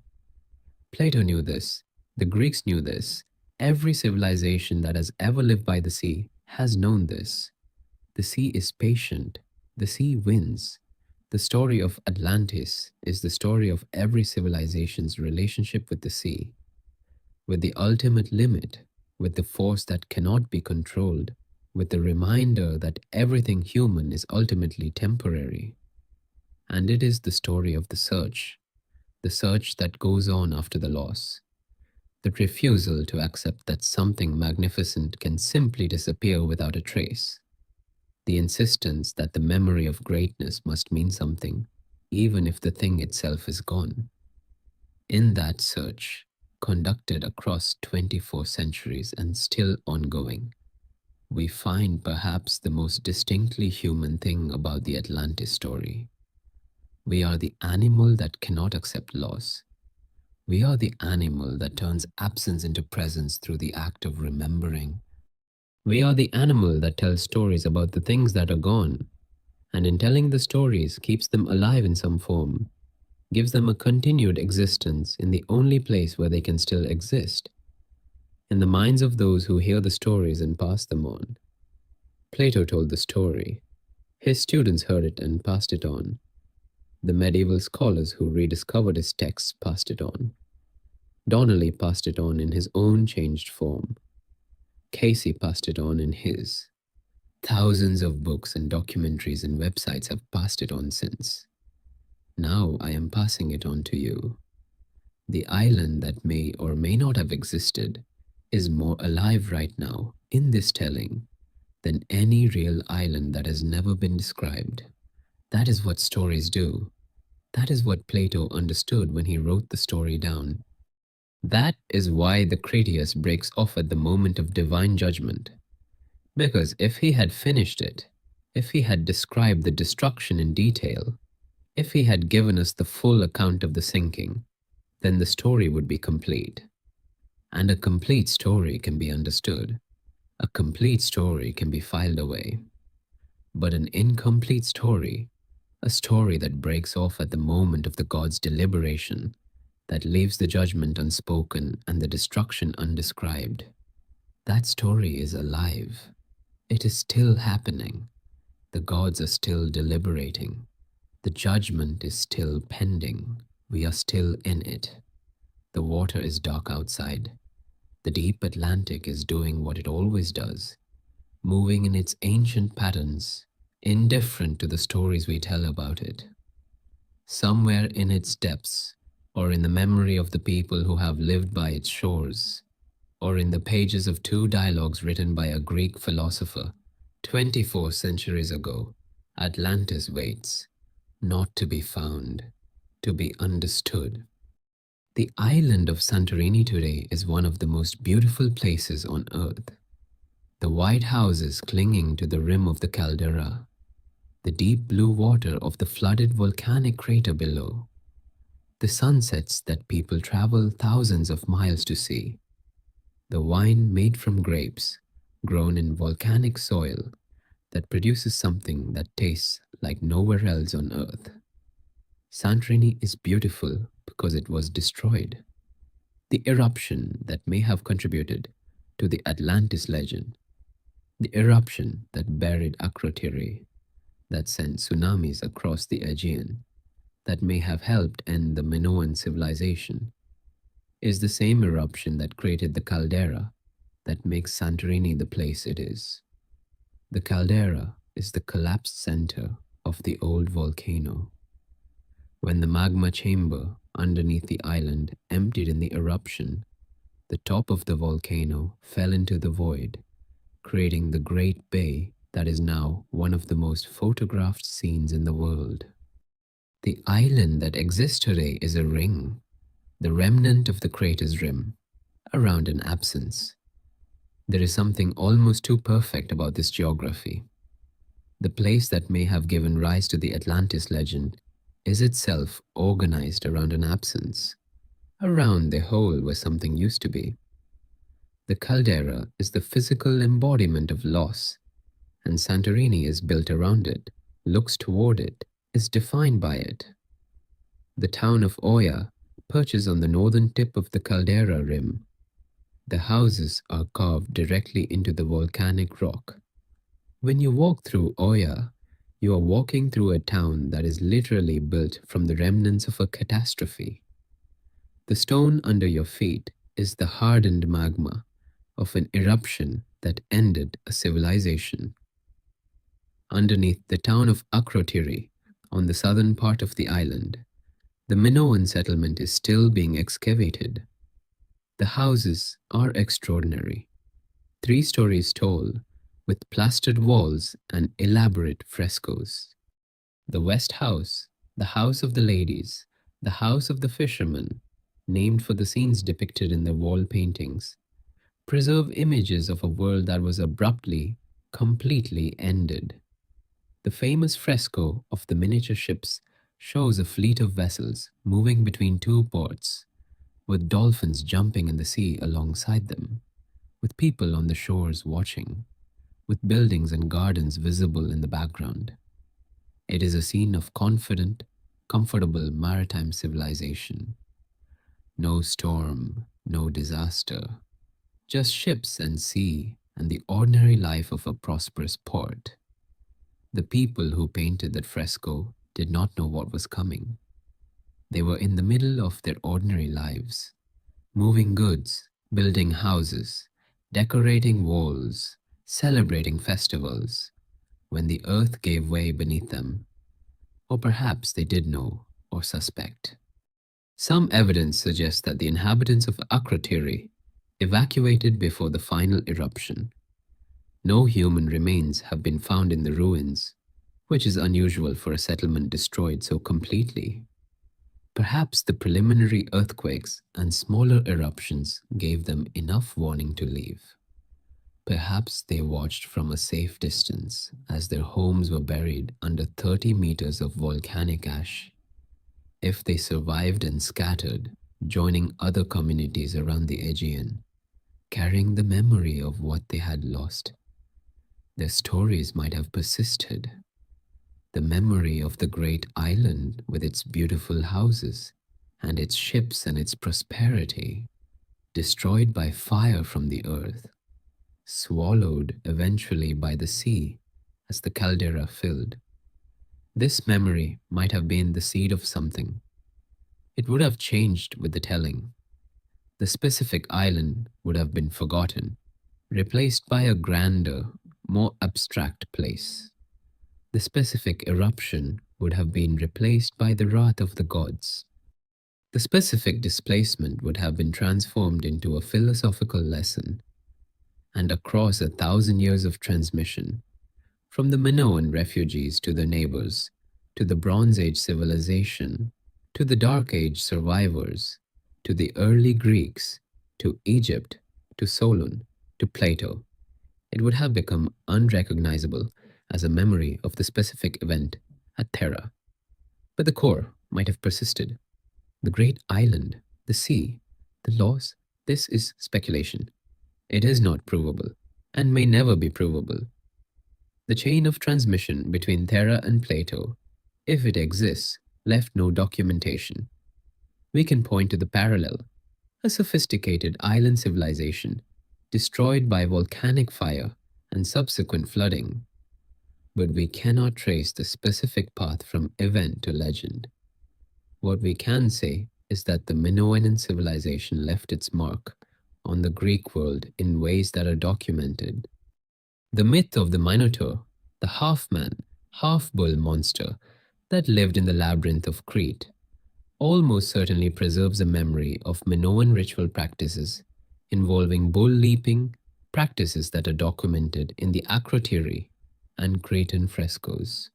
The myth of Theseus and the labyrinth is a garbled but recognizable reflection of the relationship between early mainland Greece and the Minoan civilization of Crete.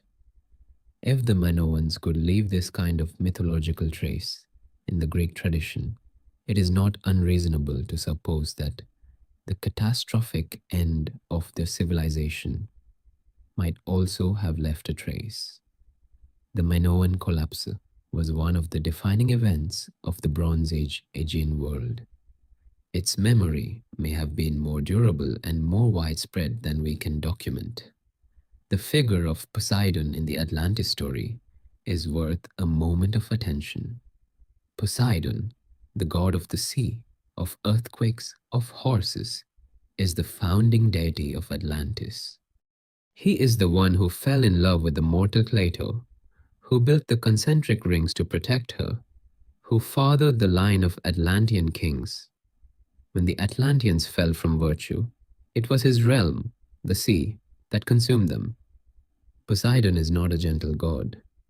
In Greek mythology, he is powerful, unpredictable, prone to violent anger. He created the horse by striking the earth with his trident. He caused the earthquakes that periodically devastated Greek cities. He was the great force that could not be controlled, that acted from impulses humans could not predict or appease with any certainty. The choice of Poseidon as the founding god of Atlantis is perfect for what Plato is doing. The god who can both give everything, wealth from the sea, protection from the island, divine origin for the civilization, and take everything away with an earthquake and a flood. The civilization that was founded by the most dangerous and unpredictable of the gods should perhaps not have been surprised when the god's power turned against it. There is a theology implicit in the Atlantis story that is rarely discussed. The idea that the relationship between a civilization and the divine forces it depends on is not a relationship between equals. The gods, or nature, or the universe, give and also take. The gifts are real, but they are not guarantees. What can be given can be withdrawn. What can be built can be destroyed. This theology is not unique to Greece. It is found in every ancient civilization that has had to deal with the arbitrary power of nature. With floods, earthquakes, volcanic eruptions, droughts, plagues. The Mesopotamian gods who sent the flood in the Gilgamesh epic are making the same point. The Hebrew god who destroyed Sodom and Gomorrah is making the same point. The Hindu concept of the Yuga, the great cosmic cycles of creation, preservation, and destruction, is making the same point. The gods give and the gods take. The civilization that forgets this, that begins to believe that its wealth and power are permanent and self-generated and independent of the forces that created them, that civilization is setting itself up for the lesson that Poseidon teaches. Plato, as always, is not making a narrow theological point. He is making a philosophical point that can be translated out of its mythological context. No civilization can sustain itself indefinitely on the basis of material achievement alone. Wealth and power without wisdom and virtue are unstable. The greater the achievement, the greater the eventual correction. What rises must fall. What is built must eventually be unmade. This is not pessimism. It is realism, the kind of long-view realism that a philosopher can afford, but that the inhabitants of a great civilization rarely manage. When you're inside the golden walls, It is very hard to imagine the water rising. The inhabitants of Akrotiri, painting their miniature ships on freshly plastered walls, were inside their golden walls. Whatever warning they received, whatever premonition the earth gave them, the morning before the final eruption must have looked very like any other morning. The morning before every catastrophe looks like any other morning. This is one of the most disturbing things about the Atlantis story and about every historical catastrophe. And it is something that Plato understood and that he builds into the structure of his account. The Atlanteans did not know they were about to be destroyed. They were in the process of conquering the Mediterranean, of building their empire, of increasing their wealth and their power. The destruction came from outside, from above, as a surprise and as a judgment. We do not usually know when we are in our last morning. The question that this raises, for individuals and for civilizations, is not how to avoid the last morning. It is how to live in the ordinary mornings that preceded, how to maintain the virtues that make civilization worthy of existing, even in the knowledge that no civilization is permanent. How to do the good that can be done while the doing is possible. Plato's Athens was trying to answer this question after the catastrophe of the Peloponnesian War, after the execution of Socrates, after the humiliation of defeat. How does a civilization that has lost its way recover its sense of purpose? How does it remember what it was before the corruption? Atlantis is Plato's answer, or part of it. The lost city is not just a warning, it is a mirror. In the reflection of Atlantis, of what Athens could have been and lost, of what any civilization can be and lose, Plato hopes his readers will see what they need to recover and what they need to protect. The story was never about the ocean. It was always about this, about us, about now, about the eternal human question of how to be worthy of the gifts we have been given and the civilization we have inherited. The Atlantic is very deep. The history of our civilizations is very long. The lesson is very old. And the water is always patiently rising. The archaeology of the Aegean in the past century has transformed our understanding of the Bronze Age world in ways that make the Atlantis story both more plausible as a cultural memory and more complicated as a historical claim. When Arthur Evans began excavating the palace of Knossos on Crete in 1900, he was uncovering a civilization that had been essentially unknown to modern scholarship. The Linear A script used by the Minoans remains undeciphered to this day. We do not know what language they spoke. We do not know the names they gave themselves or their gods. We know them entirely from their material culture, the frescoes, the pottery, the architecture, the grave goods, and from the somewhat distorted reflection of them that appears in later Greek mythology. What Evans found at Knossos was astonishing. A palace of at least 1,400 rooms, built and rebuilt over many centuries, with plumbing systems, multiple staircases, light wells, storage magazines filled with giant ceramic storage jars, and walls covered with vivid frescoes showing dolphins, octopuses, bull leapers, and processions of gift bearers. The scale and the sophistication of Knossos were entirely unexpected. Before Evans, the dominant assumption was that the Bronze Age Aegean had been a relatively simple culture. The Greeks of the Homeric poems were thought to be representative of the height of pre-classical Greek civilization. Knossos demonstrated that there was something much more sophisticated that predated even the Mycenaeans. Subsequently, excavations at Mycenae, at Tiryns, at Pylos, and at dozens of other Bronze Age sites across the Aegean revealed an entire world that had been essentially forgotten. A world of palace economies, of long distance trade, of sophisticated record keeping, of military organization and diplomatic correspondence on a scale that was comparable to the great empires of the Near East.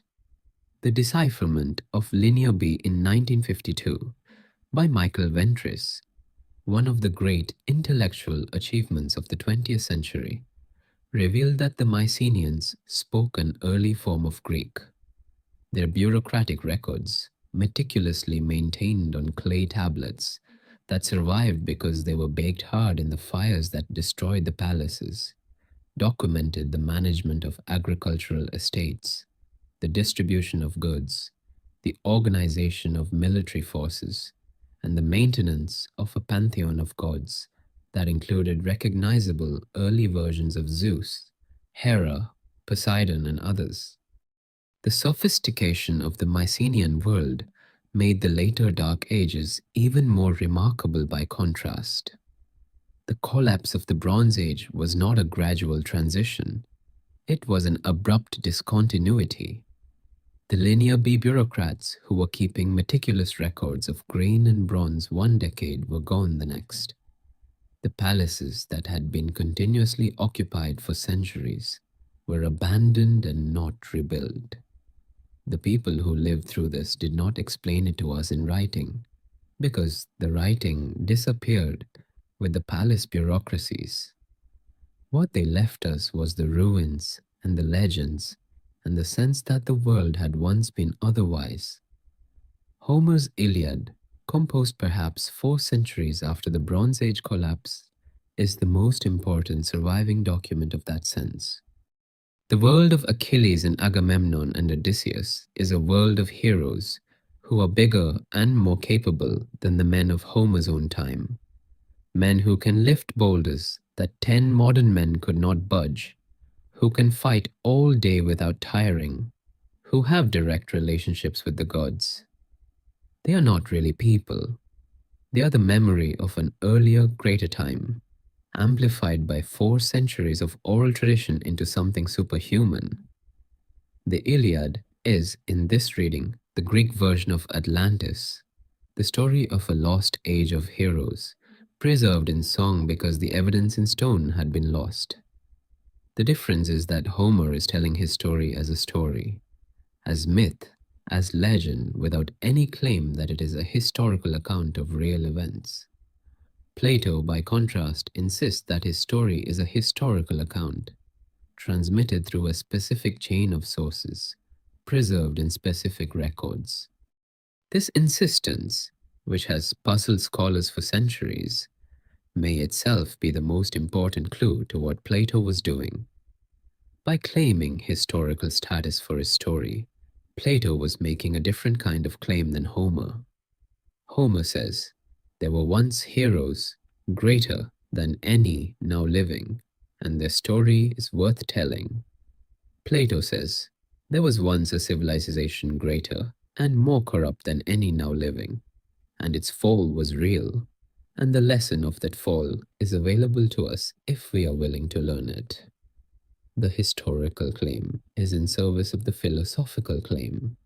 By making Atlantis real, or at least plausibly real, Plato makes the lesson urgent. This is not a myth about a time before time. This is recent history, preserved in Egyptian records, transmitted through reliable chains of authority.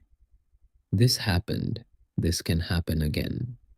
Whether or not Plato believed his own historical claim, and the scholarly debate on this is genuinely unresolved, the rhetorical function of the claim is clear.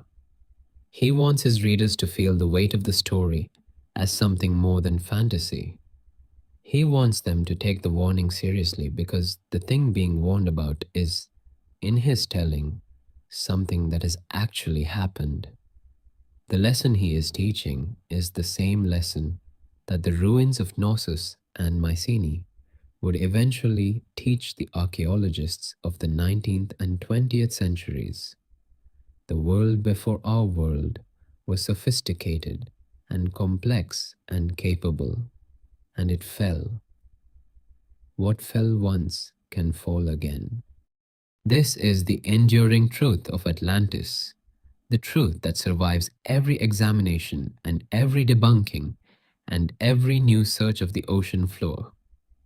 Not that there was a specific island with golden walls and concentric rings, but that civilizations can and do end, that the ending is not always slow, that the morning before the end looks like any other morning, and that the lesson of the ending is available to those who are willing to pay attention to it. The Atlantic Ocean covers the space between the world we know and the world we came from. Whether there is a drowned continent under its waters or not, it represents the great distance between what was and what is, the irreversibility of time, the permanence of loss, the mystery of a past that cannot be fully recovered. Plato placed his lost civilization beyond the ocean because the ocean was the limit of his world, the boundary of the known, the place where mystery began. For us, the ocean has been mapped and crossed and measured in every direction. But the mystery persists because the mystery was never really about the ocean. It was about everything the ocean represents, the boundary between the known and the unknown, the present and the past, the recoverable and the irrecoverable. Atlantis is on the other side of that boundary. It always will be, not because it is down there, under the water, waiting to be found, but because the things we have lost, the civilizations, the possibilities, the versions of ourselves that might have been, are always, in some sense, beyond the reach of the living. We can tell the story. We can search the sea floor. We can study the ruins of Knossos and Akrotiri in Mycenae. We can read Plato's two unfinished dialogues and debate what he meant and whether he believed it. But we cannot go back. The island that was there before, whatever island it was, whatever civilization flourished on it, whatever warning its fall contains for those who come after, is gone. And in its going, it became something more durable than any civilization that simply continues. It became a story. And stories, unlike islands, do not sink. They are passed from one person to another, changed in the telling, kept alive by the telling, made new again each time someone hears them for the first time. You are hearing this one now. The ocean is dark and deep outside. The water moves in its ancient patterns. Whatever is at the bottom of the Atlantic, volcanic rock, ancient seafloor, the occasional geometric formation that may or may not be natural, it holds its silence. And in the silence, the story speaks. The island was there. It was beautiful. It was great. It fell. And the telling of its fall is the only form of immortality available to anything that exists in time. Plato told the story. Now you have heard it. Now you know what he knew, that the greatest civilizations are the most mortal, that the water is always patient, that the morning before the end looks like any other morning, and that the only answer to all of this is to be worthy of the days we have while we have them. The Atlantic is very dark tonight. The stars are out above it. The water does not move except in its own slow ancient rhythms. The question that remains, after all the scholarship and all the searching and all the philosophical analysis, is a simple one. Why does it matter whether Atlantis was real? The honest answer is that it matters differently to different people, and that the way it matters to you tells you something about yourself. For the geologist or the archaeologist, the question matters because truth matters. Because the difference between a real sunken civilization and a philosophical invention is a real difference. And getting it wrong has real consequences for how we understand the past. If Atlantis was real, it changes everything we think we know about the development of human civilization. If it was not, then the energy spent searching for it is energy that could be spent studying the real archaeological record, which is already astonishing enough. For the philosopher, the question matters in a different way. The real question is not whether there was an island in the Atlantic, but whether Plato's insight that great civilizations are destroyed by their own corruption is true. And this question does not depend on the geological record of the Atlantic Ocean. It can be answered by looking at the historical record of every civilization that has ever existed. The answer on that evidence is yes. Plato was right, whether or not he invented the specific case he used to make the argument. For the person who is neither geologist nor philosopher, but who simply finds themselves drawn to the story, who watches the documentaries and reads the books, and feels something when they look at the ocean and wonder what might be beneath it. The question matters because wonder itself matters. The capacity to imagine that the world contains more than we can see, that the history of humanity is longer and stranger than the textbooks suggest, that the ocean floor might hold secrets. This capacity is not irrational. It is one of the things that makes us human. The wonder does not require Atlantis to be real. The ocean is genuinely vast and genuinely mysterious. The history of human civilization is genuinely more complex and more surprising than any textbook account suggests. The past is genuinely deeper than we can see. The wonder is appropriate to the reality, even without the specific fiction of a sunken continent. But the fiction helps. It gives the wonder a shape, a story, a focus. It takes the general sense that the world contains more than we know and gives it a specific image: the golden city, the concentric rings, the day and the night, and the water rising. This is what stories do. They give shape to the shapeless.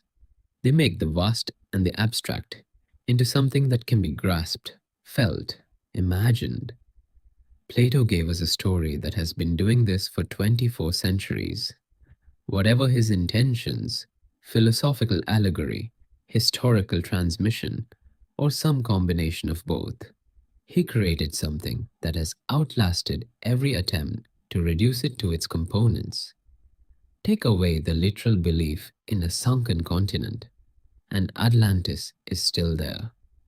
Take away the specific connection to the Minoan civilization, or the Bronze Age collapse, or the post-glacial floods, and Atlantis is still there.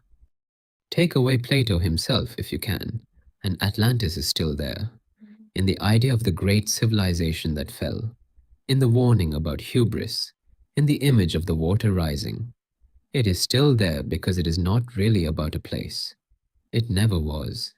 It is about time, about the way that time takes everything, about the gap between what we build and what survives, about the question that every civilization asks itself eventually. Is this permanent? Is this real? Will this last? The answer that Atlantis gives is the same answer that every ruin gives. No, nothing lasts. The golden walls corrode. The concentric rings fill with silt. The divine civilization becomes corrupt. The gods notice. The water rises. But the story lasts. The story is the thing that survives when everything else is gone. The story is the only form of immortality that the mortal world can offer. Plato is 24 centuries dead. The dialogues he wrote survive. The story he told, whether he invented it or received it, or some combination of both, is still being told. You are hearing it now in a form that he would not recognize but would understand. That is the real Atlantis, the story that cannot be drowned, the city of words that rises again each time it is told, the civilization that exists only in the telling but exists there permanently, immune to earthquakes and floods, beyond the reach of divine punishment and geological catastrophe. Every time someone tells the story, Atlantis rises. Every time someone hears it and wonders, the concentric rings gleam in the sun.